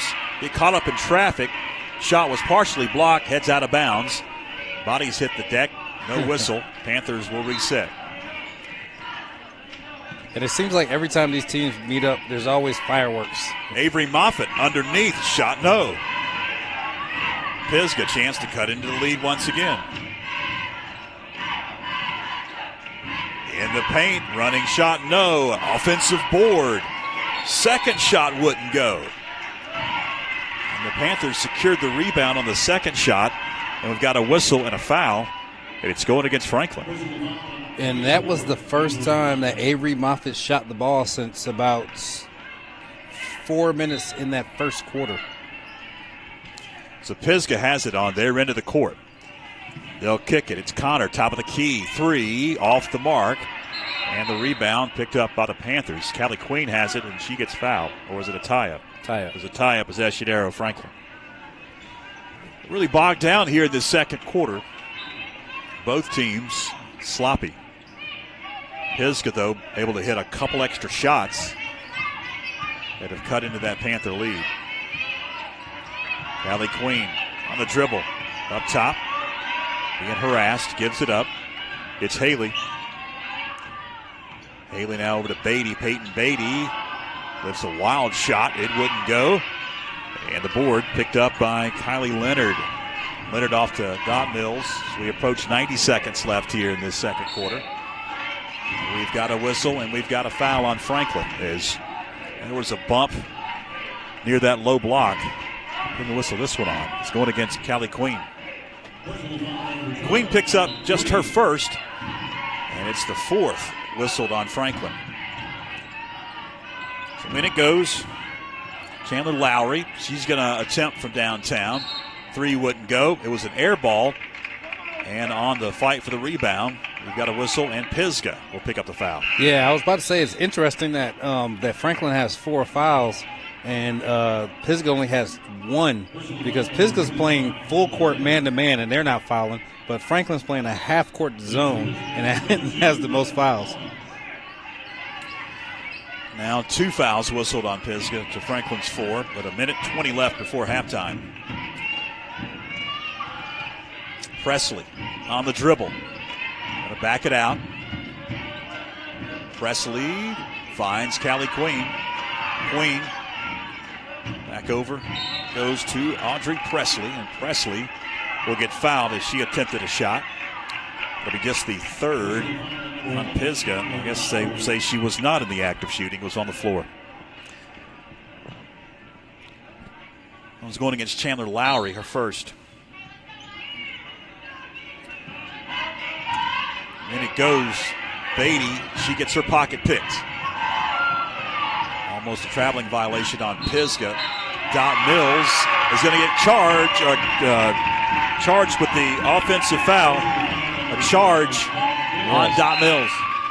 Great defense by Peyton Beatty to step up and take that charge. So Dot Mills picks up her 3rd foul. That's the 4th whistled on Pisgah. Callie Queen into the front court. Callie swings it. Presley harassed in the corner. Presley picks up her dribble. Shoots a pass underneath. It's Avery Moffitt, and Moffitt able to get the bucket off the glass. There you go. Get it back to Moffitt. That's your best bet. Running shot, Devlin can't get it to go for Pisgah. Fight for the rebound. Beatty comes out with it. Quickly off to Callie Queen with 22 seconds left. Callie over to Beatty. Shot no. Long rebound. Chased down. Nope, they're going to stay in bounds. Callie Queen somehow able to secure it. Underneath it goes, trying to feed Avery Moffitt, and Pisgah knocks it out of bounds. So it's Franklin with possession. 9.7 left before halftime. Coach Brandon Holloway going to check in a couple of girls off the bench. Underneath, Avery Moffitt waving everything off, saying she travels. Yeah, she kind of slid her foot. She slid her pivot foot right there on that move. She before she could put the ball down and make their spin. Devlin going to check in for Brandon Holloway for the final 6.5 seconds. Pisgah brings it into the front court and throws it away. That's pretty much going to do it. As we are at the half here at West Henderson High School in the semifinals of the Mountain 7 Conference Tournament. Franklin holds a 24-18 advantage over the Pisgah Black Bears. We're going to take a break here. We're going to come back and We'll talk about that first half, and we just set for the third quarter in just a few moments. In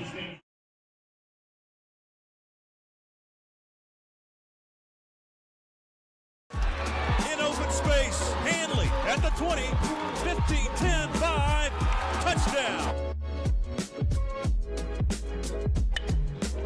Davis hits one into right pretty well. Right fielder backpedaling. It's out of here.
Hello, my name is Jonah Brandt, and I'm from Franklin High School. I'm a sophomore, and I'm on the swim and dive team. And last year I made it third in state for diving.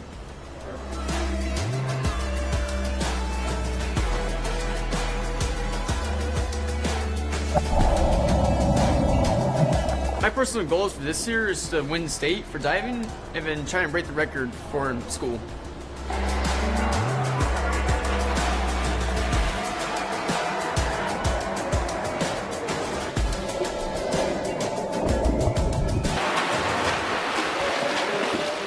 So I don't really have any goals for after high school, but I know that I want to swim or dive for a college team, and then probably major in for aviation.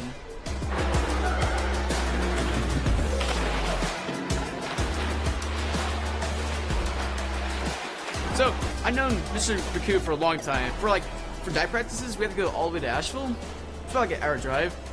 We would usually go Mondays, Wednesdays, and Fridays, and we would just talk about how the team does, personal life too. But it just meant a lot to me that I get to hang out with my coach.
Davis hits one into right pretty well. Right fielder backpedaling. It's out of here.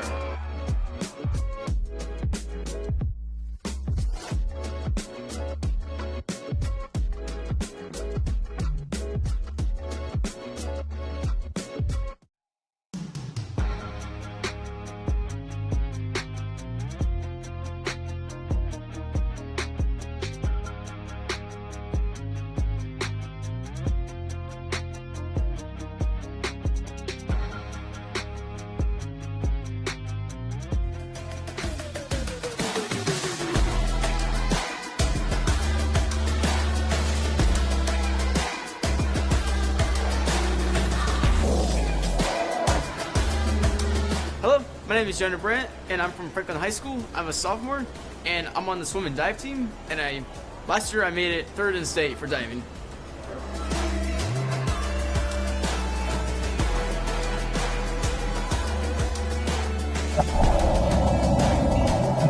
My personal goals for this year is to win state for diving, and then try and break the record for school.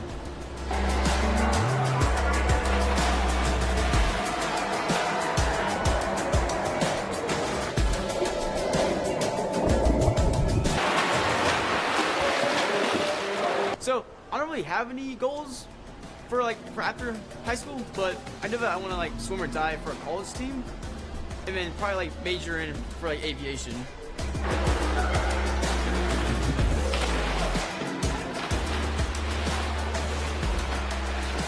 So I've known Mr. Pregame for a long time. For dive practices, we have to go all the way to Asheville. It's about an hour drive. We would usually go Mondays, Wednesdays, and Fridays, and we would just talk about how the team does, personal life too. But it just meant a lot to me that I get to hang out with my coach.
Welcome back.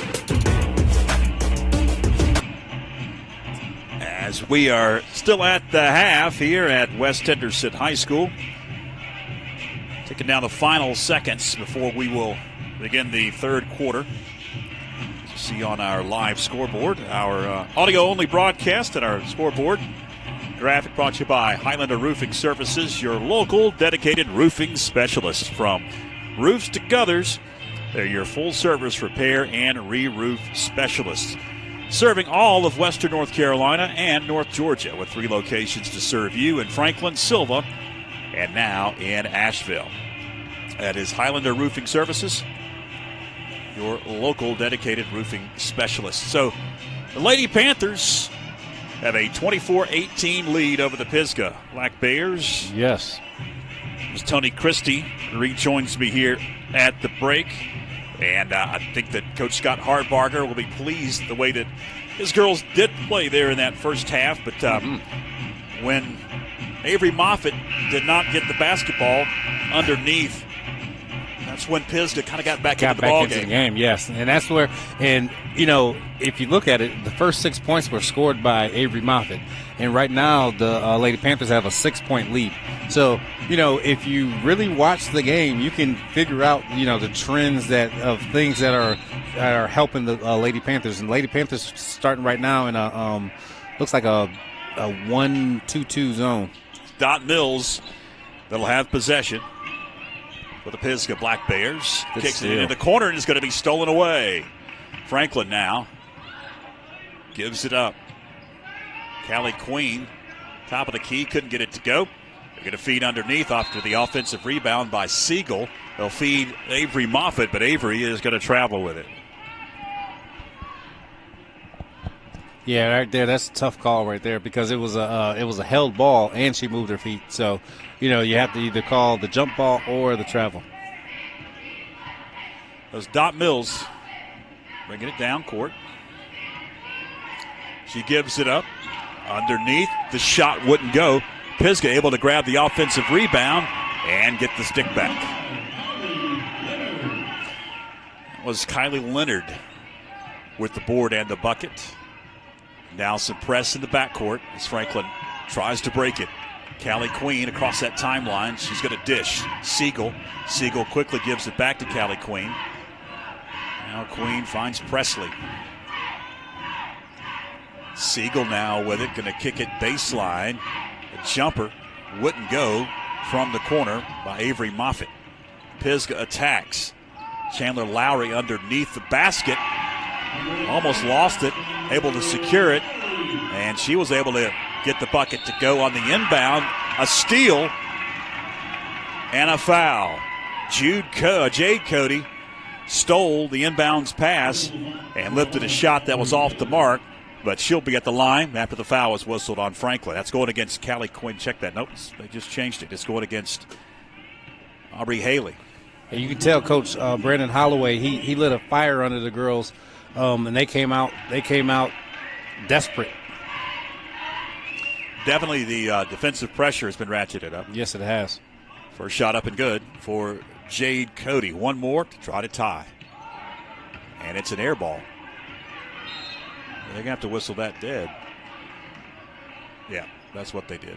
It was rebounded by Pisgah, but they whistled the play dead. Franklin will have possession. And again, Pisgah picks up in full court press.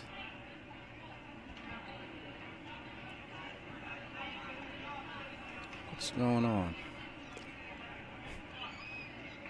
Now we're ready. I don't know. Franklin's got to get it in bounds. Almost didn't beat that 5-second clock. And Double dribble. A double dribble. I thought I saw a double dribble, but I wasn't sure. That was a late call right there by the official. So Pisgah has it. Chance to take the lead. They're into the court. Dot Mills is open. It's a three, and it's off the mark.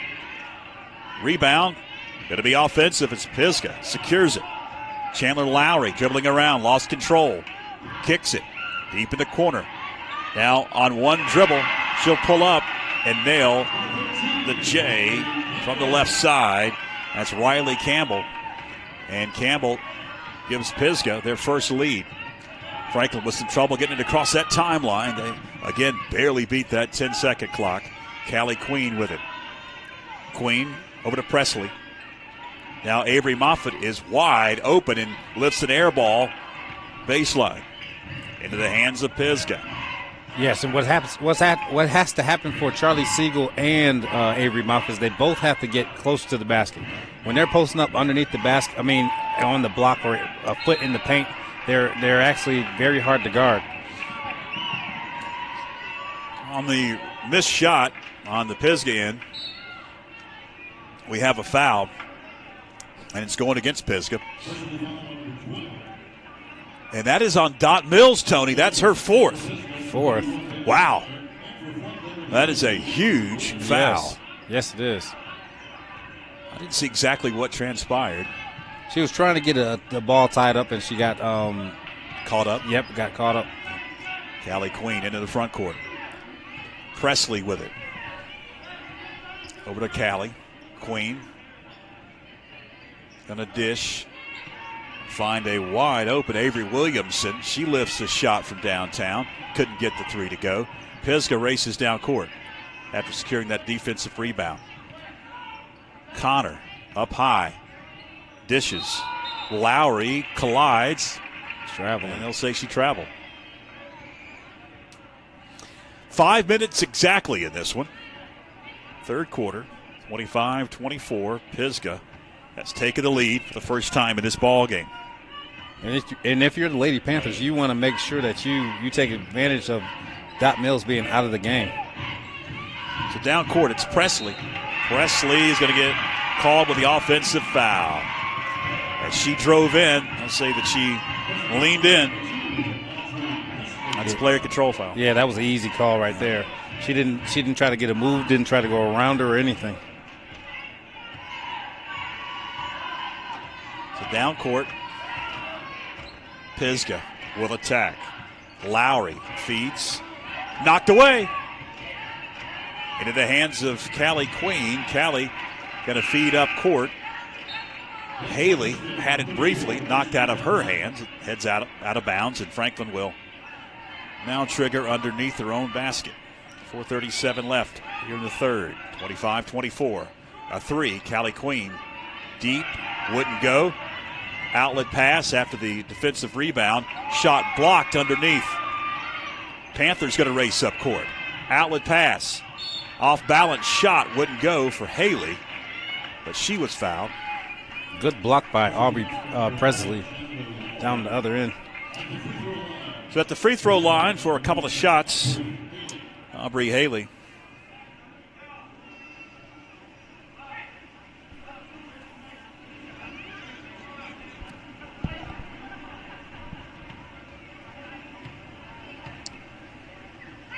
Haley's first shot is up and good.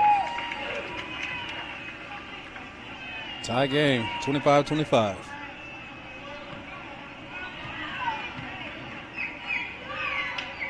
And the second shot up and good. And Franklin regains the lead at 26-25.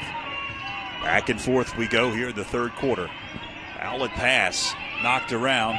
Connor secures it, gives it up, and we've got a whistle and a foul on Franklin. As the pass went out beyond the arc, Chandler Lowry secured it, and then she was fouled. It's going against Audrey Haley.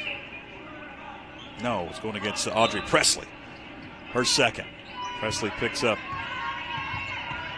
the second personal, and the Franklin Lady Panthers' third foul here in the third quarter. Up high, it's Lowry. Lowry swings it over. Back and forth it goes. Now right side, Devlin is going to get fouled as she put it on the floor, went towards the hoop, and got harmed. That was 30. That was almost 30 seconds of good defense right there, and then got bailed out with a little cheap foul. First shot off the mark for Macy Devlin. The sophomore will get one more to try to tie the game at 26. Fourth team foul on Franklin. And can't get either. Rebound to Pisgah, though. Then they get it poked away out of bounds. It'll be Pisgah basketball as it was poked away by Lady Panther.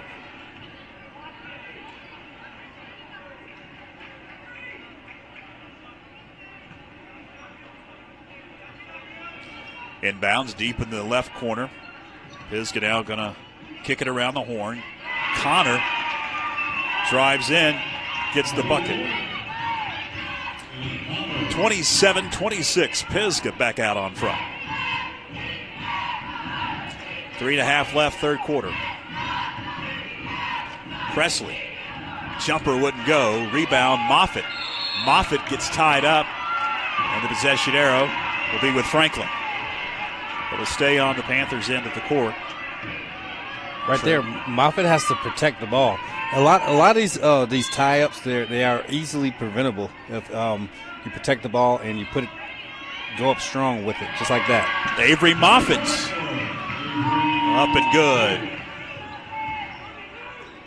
Pass into the corner.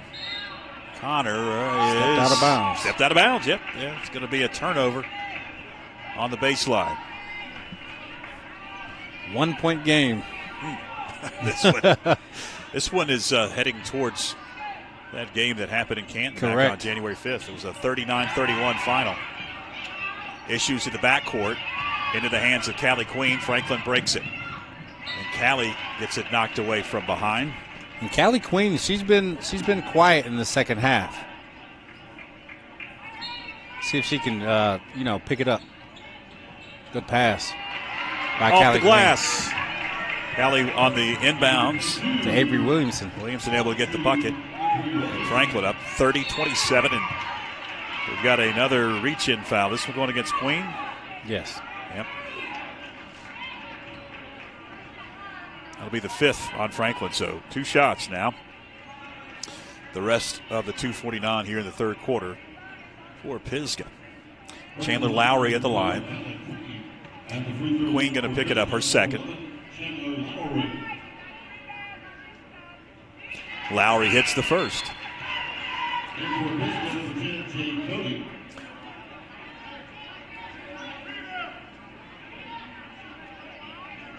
Cody going to check in for Brandon Holloway, and Peyton Beatty in for Coach Scott Hartbarger and the Lady Panthers.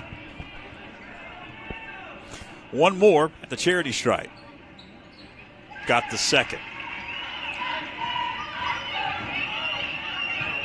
2:46 left. It's a 3 for the right side. Off the mark for the Lady Panthers. And quickly down court. Racing, it's Lowry. Lowry going to give it up. Dot Mills checked back in, playing with 4 fouls. A 3 wouldn't go from the corner. Beatty grabs the rebound. Outlet, it's Presley. In the paint, Presley can't get the running shot to go. Coming out with a rebound, it's Connor for Pisgah. 2:14 left, into the hands of Dot Mills. Mills over to Lowry, top of the key 3, wouldn't go. Neither team shooting very well here in this third quarter. Not at all. Lots of shots are going up. Callie Queen gets caught up in traffic, lost control. Out it goes. Franklin holds on to the possession. Is that a 3? Yes, it is. Avery Williamson. Avery Williamson, her foot was close on the line. They say it was a trifecta. 33-29 and a turnover. Pisgah turns it over. Franklin down court. Audrey Presley is fouled. She was about to go up for a layup. And I don't think that Dot Mills is back in the game. Is that just not yet? Dot? That's not. Yeah. Looks like her. Yeah, she's still on the bench there. I was about to say that's dangerous right there. Well, with a whole nother quarter. Yeah, you're right. That is not Dot. Presley lobs a pass underneath. Avery Moffitt fighting for it, and the tie-up is going to go to West Henderson.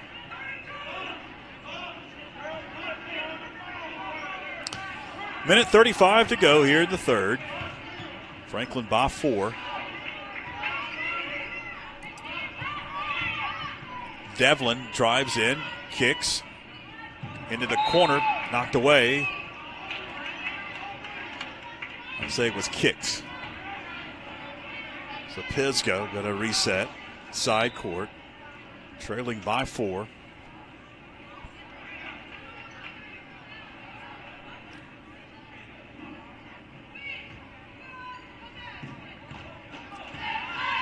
Into the backcourt, it's Devlin. She dribbles into the front court, swings the pass into the corner. Campbell, she gets tied up.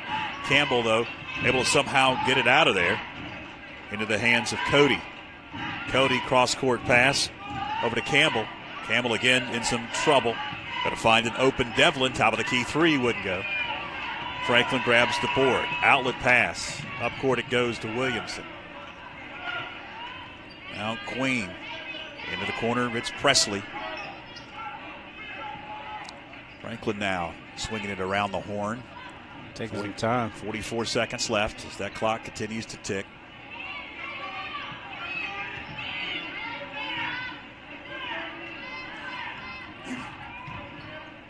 Callie Queen lifts a running shot. High off the glass, it wouldn't go.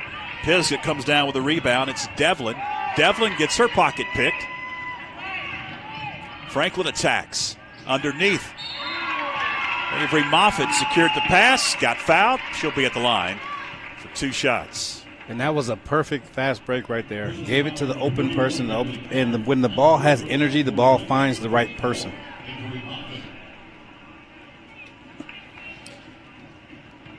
The Moffitt shooting 2. Can't hit the first. She'll get one more.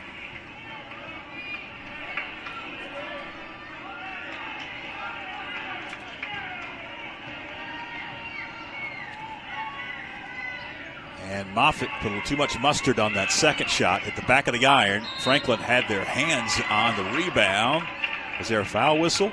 Yes there was on Pisgah. So it's going to stay on this end. That'll be is it the 4th or 5th foul? That's going to be the 5th foul. Foul. 2 shots for Franklin. And it's going to be Audrey Presley at the line. Presley hits the first. Good shot. Extends that Panther lead to 5 with 15.3 seconds to go here in the third.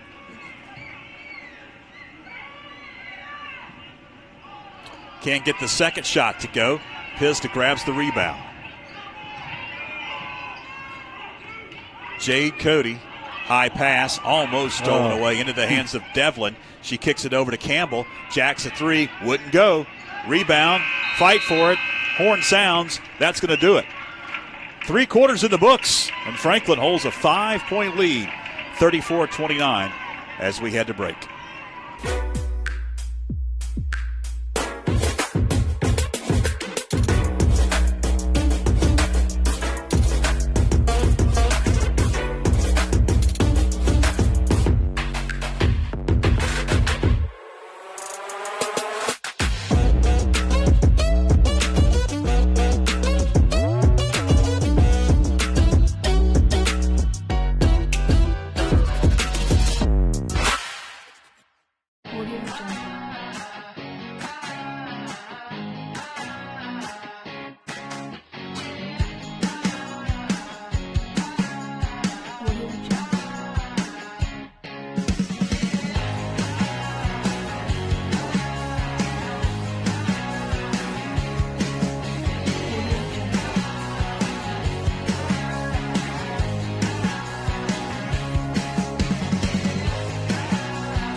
Welcome back as we start the fourth quarter. Lady Panthers with a 5-point edge, and Franklin with the basketball. And the first couple of seconds, it's Avery Moffitt who began the game on a run, and she begins the fourth quarter with the bucket. 36-29. Lady Panthers extend that lead. 7:40 left. Winner of this one takes on West Henderson at 7 o'clock on Thursday here in Mills River. Dot Mills is still on the bench. A deep 3 wouldn't go for Pisgah. Long offensive rebound. They reset. Another 3 off the mark. That was from Devlin. And the long rebound. Karams out of bounds. It's going to be Franklin possession. They've got to get it up court, and Pisgah is going to pick up into backcourt. Into the hands of Callie Queen. Queen over to Presley. Presley in the corner. Dribbles out. Dishes. Up top, it's a 3. Avery Williamson. Wow. Yes. When you least expect it, someone steps up, and Avery Williamson seems to be that person. And a turnover. Franklin gets it back. My goodness, a 10-point lead for Franklin, 39-29, as we tick under 7 minutes left in this semifinal. We've got a whistle. We've got a timeout on the floor. It looks like Coach Scott Hartbarger wants to talk things over. It's going to be a full timeout. I'm going to keep it here. Thanks to our fantastic on-screen scoreboard, bringing you tonight's audio-only broadcast on the Franklin Panther Sports Network, our first ever audio-only broadcast. So far, so good. Hopefully, knock on wood, we can continue with the final 6 minutes, 47 seconds of this one. The boys lost earlier, if you just tuned in, 72-55 to West Henderson. Highlander Roofing, they are your fine sponsor of our on-screen scoreboard and our audio broadcast tonight. Your local dedicated roofing specialist. Highlander Roofing Services, from roofs to gutters. They're your full-service repair and re-roof specialists. Serving all of Western North Carolina and North Georgia with 3 locations to serve you in Franklin, Silva, and now in Asheville. It's Highlander Roofing Services. The state tournament begins a week from tonight, 3A state tournament. The Lady Panthers will not be hosting, even if they win it all. I believe. I may be wrong. I don't know. That's what I was told. I've been wrong before and will be wrong again. But with max preps and coin flips, tournaments, yes, regular season champions, and changes every year and makes my head spin. But coming into the tournament, they were not going to be hosting. Had about a 27-28 seed. Underneath it goes Avery Moffitt. She lost control of it. Coming down court, it's Dot Mills, who is into the ball game. Mills to the hole, wouldn't go. Offensive rebound. The stick back does not go for Devlin. Or check that for Kylie Leonard. But Leonard was fouled, and she'll be at the line for 2 shots. Foul on Callie Queen, her 3rd. I'm not sure that the Lady Panthers realize that Dot Mills is back in the game, because whoever she's guarding, they need to go to the basket. Try to get that 5th foul. First shot up and good. One more for Kylie Leonard.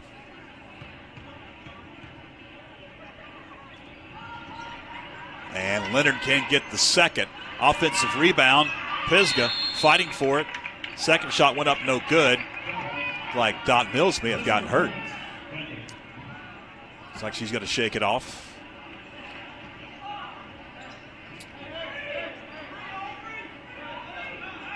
Who's ball? No one knows who's ball. No, here we go. Now it's Pisgah ball. Franklin wanted to trigger, and then Pisgah gets the official word. It's their basketball. Yes, whoever that was from Franklin that stepped out of bounds, they have to realize you just keep on going. If they give you the ball, just take it out and keep it moving. Dot Mills goes to the hole. She got fouled, and she'll be at the line. 6:09 left in the 4th. And Mills will hit the first. One more from the free throw line.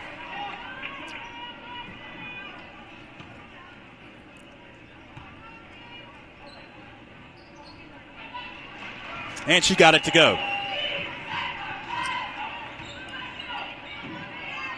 Pass is saved out of bounds, but into the hands of Pisgah. And then Pisgah throws it away. Oh, man. Now we've got a collision. Bodies hitting the deck. Is it a tie-up? Yes, it is. And it's Franklin possession.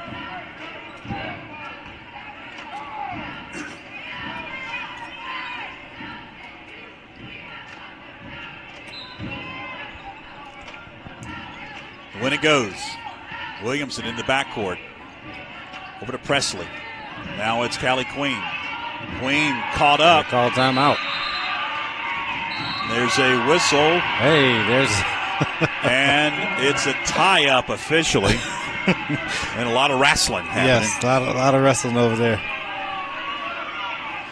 I thought that Coach Hartbarger was calling a timeout. He should have. It looked like it. He was on the court. But Now the officials are talking it over. The young ladies that from Lady Panthers, what they have to do is they have to make sure they just, before you start trying to break the press, look up the court and see who's open, because there's someone on the left side that was standing right where they were standing wide open.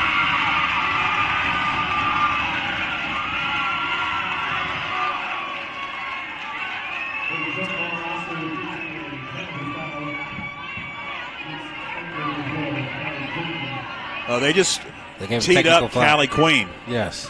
So Callie Queen just got a technical. They always catch the second person. And it was a delayed technical. Yes. Had to talk about it. At the line, Dot Mills hits the first free throw shot and hits the second.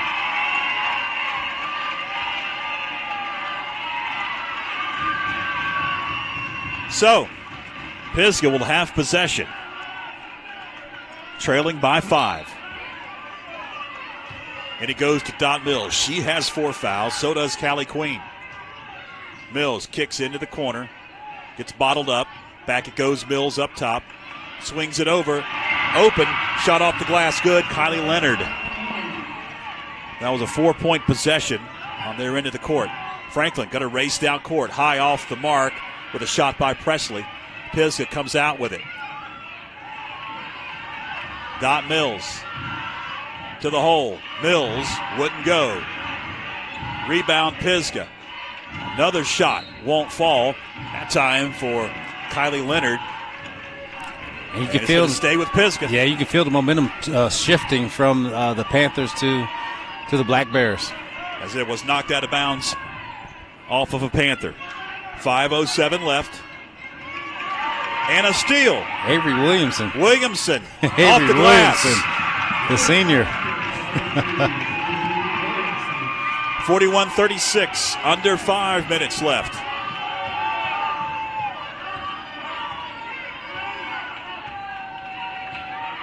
Dot Mills up high. She dribbles deliberately. Lifts the pass underneath. Shot wouldn't go. Another offensive rebound for Pisgah. And on the second shot, another foul. And we'll have some free throws coming up. It's Kylie Leonard that'll be at the line.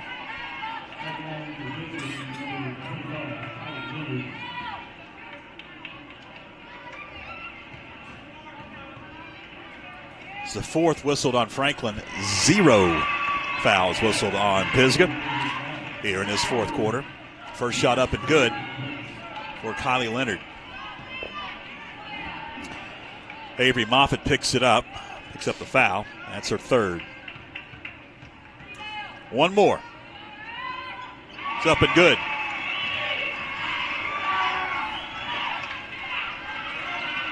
Panthers again have to break the press. Still in the backcourt. Eventually they do. Into the front court. Williamson had it. Fell down. Body's hitting the deck. Dot Mills comes out with it. Mills to the hole. She'll be at the line as the shot was no good. Mills with an opportunity to cut it to just a 1-point lead. Yes, and this pressure in the backcourt for Pisgah has been the difference right here in this last probably 2 minutes.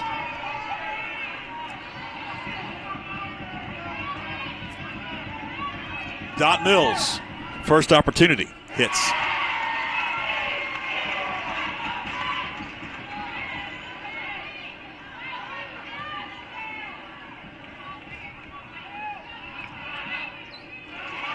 And she hits them both.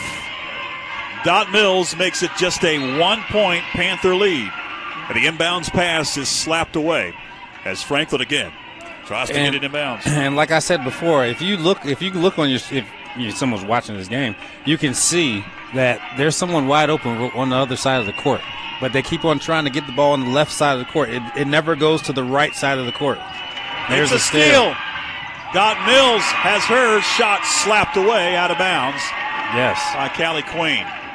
And that was a great play with someone with 4 fouls by Callie Queen. We've got a whistle and we've got a timeout called by Coach Brandon Holloway. So he wants to talk things over.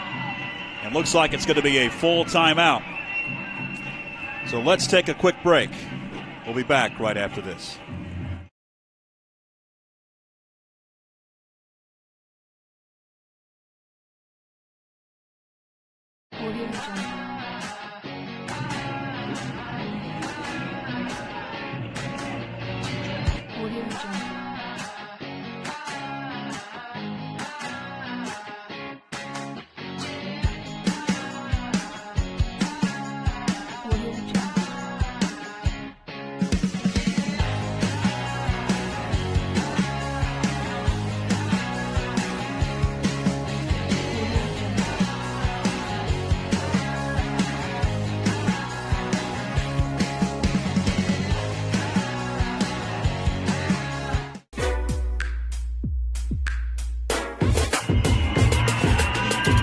All right, welcome back.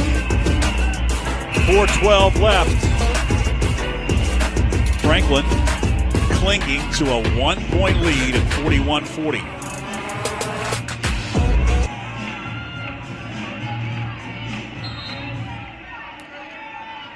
Pisgah has possession out of the timeout. It's Dot Mills up high. Bounce pass. Corner three. Rims out.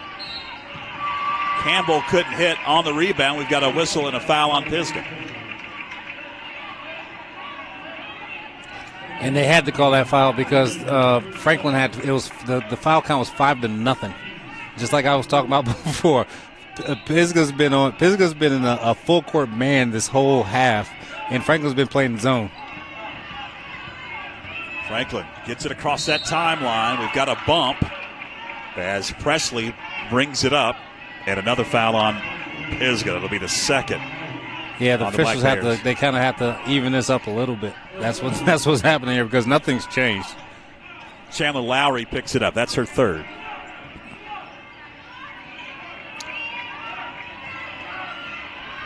On the dribble. Kicking it out. Callie Queen over to Presley. She's going to attempt and hit. Audrey Presley from downtown.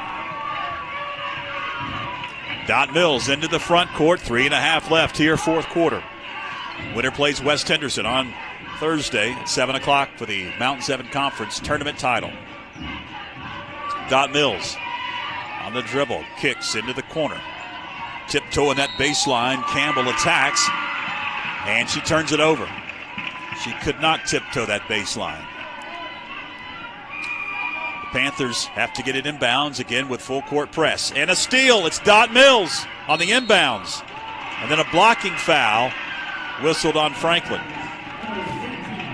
And I just realized the problem, the reason why the Lady Panthers can't get it to that person that's wide open on the right side is because Avery Williamson is taking the ball out, and Avery Williamson is not that tall, so she can't see over the Pisgah defender that's blocking her view. And Williamson picked up the foul. It's her first. Dot Mills hits the first. One more at the free throw line. She gets them both. Dot Mills playing with 4 fouls. Callie Queen playing with 4 fouls. 2-point game. Presley all the way to the hole. Wouldn't go. Rebound Dot Mills. Here she comes.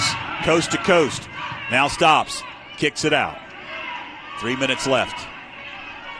Lowry has it. Gives it up. Dot, as she drives in, Dot Mills does. She'll kick it back out. 2 minutes, 50 seconds to go here. High pass. Mills spins one underneath Cody. Cody. Good pass. Finds a cutting Robinson, and her shot wouldn't go. Rebound to the Panthers. Callie Queen up high. Swings. Now it's Avery Moffitt. Moffitt looks to dish. Now we'll whistle in a timeout. Scott Hardbarger wants to talk it over. 2:22 left here in the fourth. 44-42. 30-second timeout. Franklin with a 2-point edge. And the basketball here in the fourth quarter. Thanks to Highlander Roofing Services, your local dedicated roofing specialist, providing tonight's audio-only broadcast on the Franklin Panther Sports Network. From roofs to gutters, they're your full-service repair and re-roof specialists. Serving all of western North Carolina and North Georgia, with 3 locations to serve you in Franklin, Silva, and now in Asheville. It is Highlander Roofing Services. So 2:22 to go. Panthers will have to get it inbounds in front of their own bench here at West Henderson High School tonight.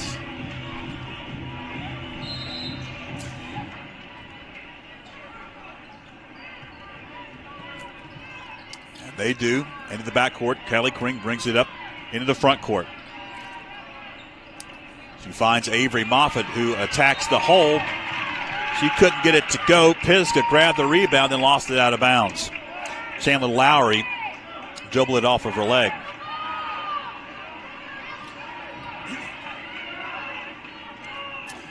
.211 left, 2-point game.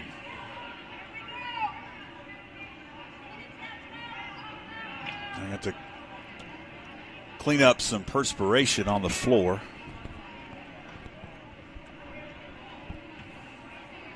They get the big mop to clean it up. Usually it's just a towel boy. They got an actual mop-looking contraption. So now we're ready. Inbounds pass, knocked away and stolen. And then stolen back by the Panthers. And then stolen back for Pisgah. Lowry knocked away from her. Oh, my goodness. Good gracious. Take care of the ball.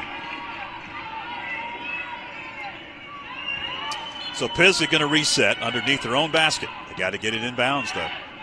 Up high it goes. Knocked away. Coming out with it, Callie Queen. Queen wanted a foul from behind, didn't get it. Shot no on the rebound, kicked around, and it's off of the Lady Panther. Callie Queen, she has some of the quickest hands in the whole conference. With that steal right there. Another whistle and another timeout called. This time it's Brandon Holloway. He wants to talk things over. With a minute 48 to go in the fourth, he's trailing by 2 points, 44-42. The nightcap is the boys' semifinal number 2, and that's East Henderson and North Henderson. Winner of that one will play West Henderson, who defeated Franklin earlier tonight, 72-55, in the first boys semifinal. And whoever wins this one will play West Henderson on the girls' side. West has some pretty good teams this year, boys and girls. Won the conference on the boys' side last year in dramatic fashion over Franklin. The regular season. Underneath, shot off the glass, good, and we are tied at 44. And a whistle as Franklin was bringing it up court. Going to call a reach-in on Pisgah. The minute 35 left here in the fourth.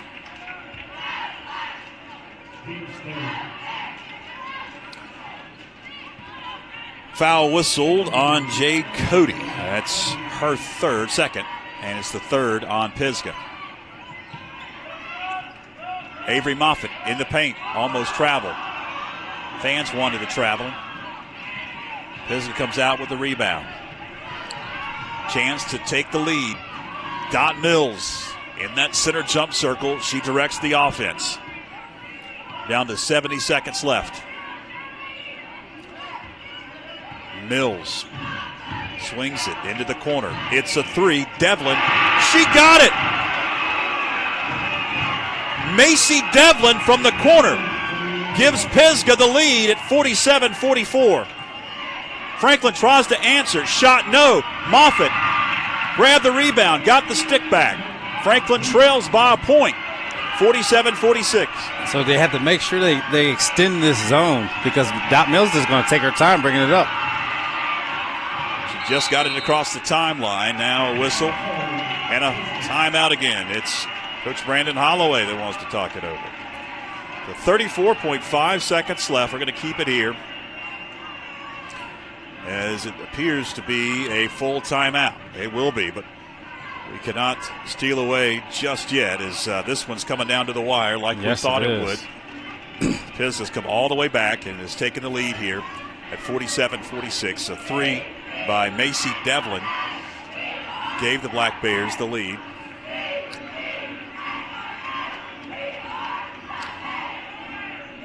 Again, the winner of this one will play West Henderson coming up on Thursday. Can the Panthers find a way to get a bucket here late? Yes. First, they have to get a stop. They have to get a stop or a foul or something because, like we know, there's no shot clock. So, they can theoretically hold the ball for 34 seconds. So Franklin's going to have to make sure that they play the best defense all year right now. Panthers are over the limit foul-wise, so a foul will have 2 shots for Pisgah. Pisgah has only committed 3 fouls in this quarter. 34.5 seconds left. Pisgah gets it inbounds in front of their bench. Dot Mills with it. Mills on the dribble. They don't want to foul her, but they're going to have to. Mills splits the defender. Travel. Oh, that was a travel. They say that. What? He said she was bobbling the ball? Oh, my goodness. And almost a steal out of bounds. Who last touched it? It was off of a Lady Panther. Now the trailing official may switch it. I was about to say, what is going on? What is happening? It's Franklin. Yes, I was about to say, that was the whole possession was terrible. They went from missing the travel to almost having a terrible call. So 16.1 seconds left. Franklin trails by a point into the hands of Callie Queen.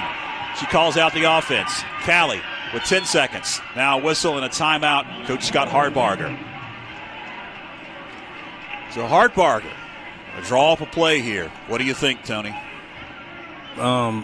Okay, I'm going to give you my honest opinion of this whole thing. So it's hard to get the ball into play. The ball was in play. Yeah. Whatever play that you already called in that last time out, you should have just went with it because it's hard to get the ball in bounds now. We've seen that a lot. Correct. In this game. You've seen someone try to throw the ball in bounds and then they turn it over. So that's the first thing. But it's hard to tell the young ladies to worry about that. That should be what they're worried about. Get the ball in, and then we're going to run this play. And so, it had to be with Callie Queen, between Callie Queen and Avery Moffitt. There should be some kind of two-person action with those two right there. And I'd predict Callie Queen going to the hole. You would think it would be some type of a play if it's not a set play to get Avery Moffitt open underneath. And it's one of those things to where if you can get a switch to where Dot Mills is actually on, gets on Callie Queen. All right, here we go. Callie Queen with it. 6 seconds. Queen gives it up in the corner. We've got another timeout. 2 seconds left. Yeah. Ooh. Yeah. See, that's where before there was 9 seconds and they had the ball and it was pretty open. You could have got a shot. Now everything's been on that right side because that's where they bring the ball in. So with 2 seconds left, this does make it easier because everyone understands that if you have the ball, shoot the ball. And that's, it's one of those things where it's harder to it's easier to make a shot when no one thinks you're supposed to make it. Well, it's definitely going to be an inbounds play. You'd only have 2.1 seconds left, so whoever gets the ball on the inbound, know what to do with it. Rick Barnes used to always tell us to put the onus on the official. In this situation right here, go to the hole and try to make the basket. But if they foul you, they foul you. You get to the free throw line. So right here is your best underneath out of bounds play to score. Here we go. In it goes. At the buzzer, Presley, no, and that'll do it. Pisgah wins by a point, 47-46.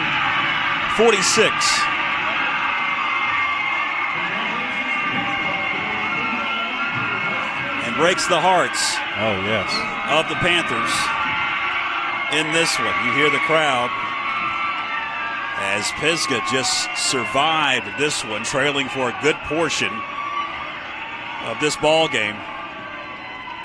But in the end, a three by Macy Devlin gave Pisgah the lead late, and they ended up winning 47-46. A heartbreaker in the tournament. So that will put a lid on the Panthers in the Mountain 7 Conference basketball tournament. Both boys and girls varsity lost here tonight. The junior varsity girls will play on Thursday in the JV final. We'll look ahead to the state 3A playoffs coming up next Tuesday, and we'll let you know how that all shakes out. Final in the girls, 47-46. Final in the boys, 72-55. Thanks to Highlander Roofing Services, your local dedicated roofing specialist, for providing tonight's broadcast, audio-only broadcast, because of the NFHS contract that Henderson County Schools have with that national company. All right, thanks to Tony. Appreciate you. Yes. And also thanks to Philip here adding technical assistance. For all involved, I'm George Young. Till next time, so long.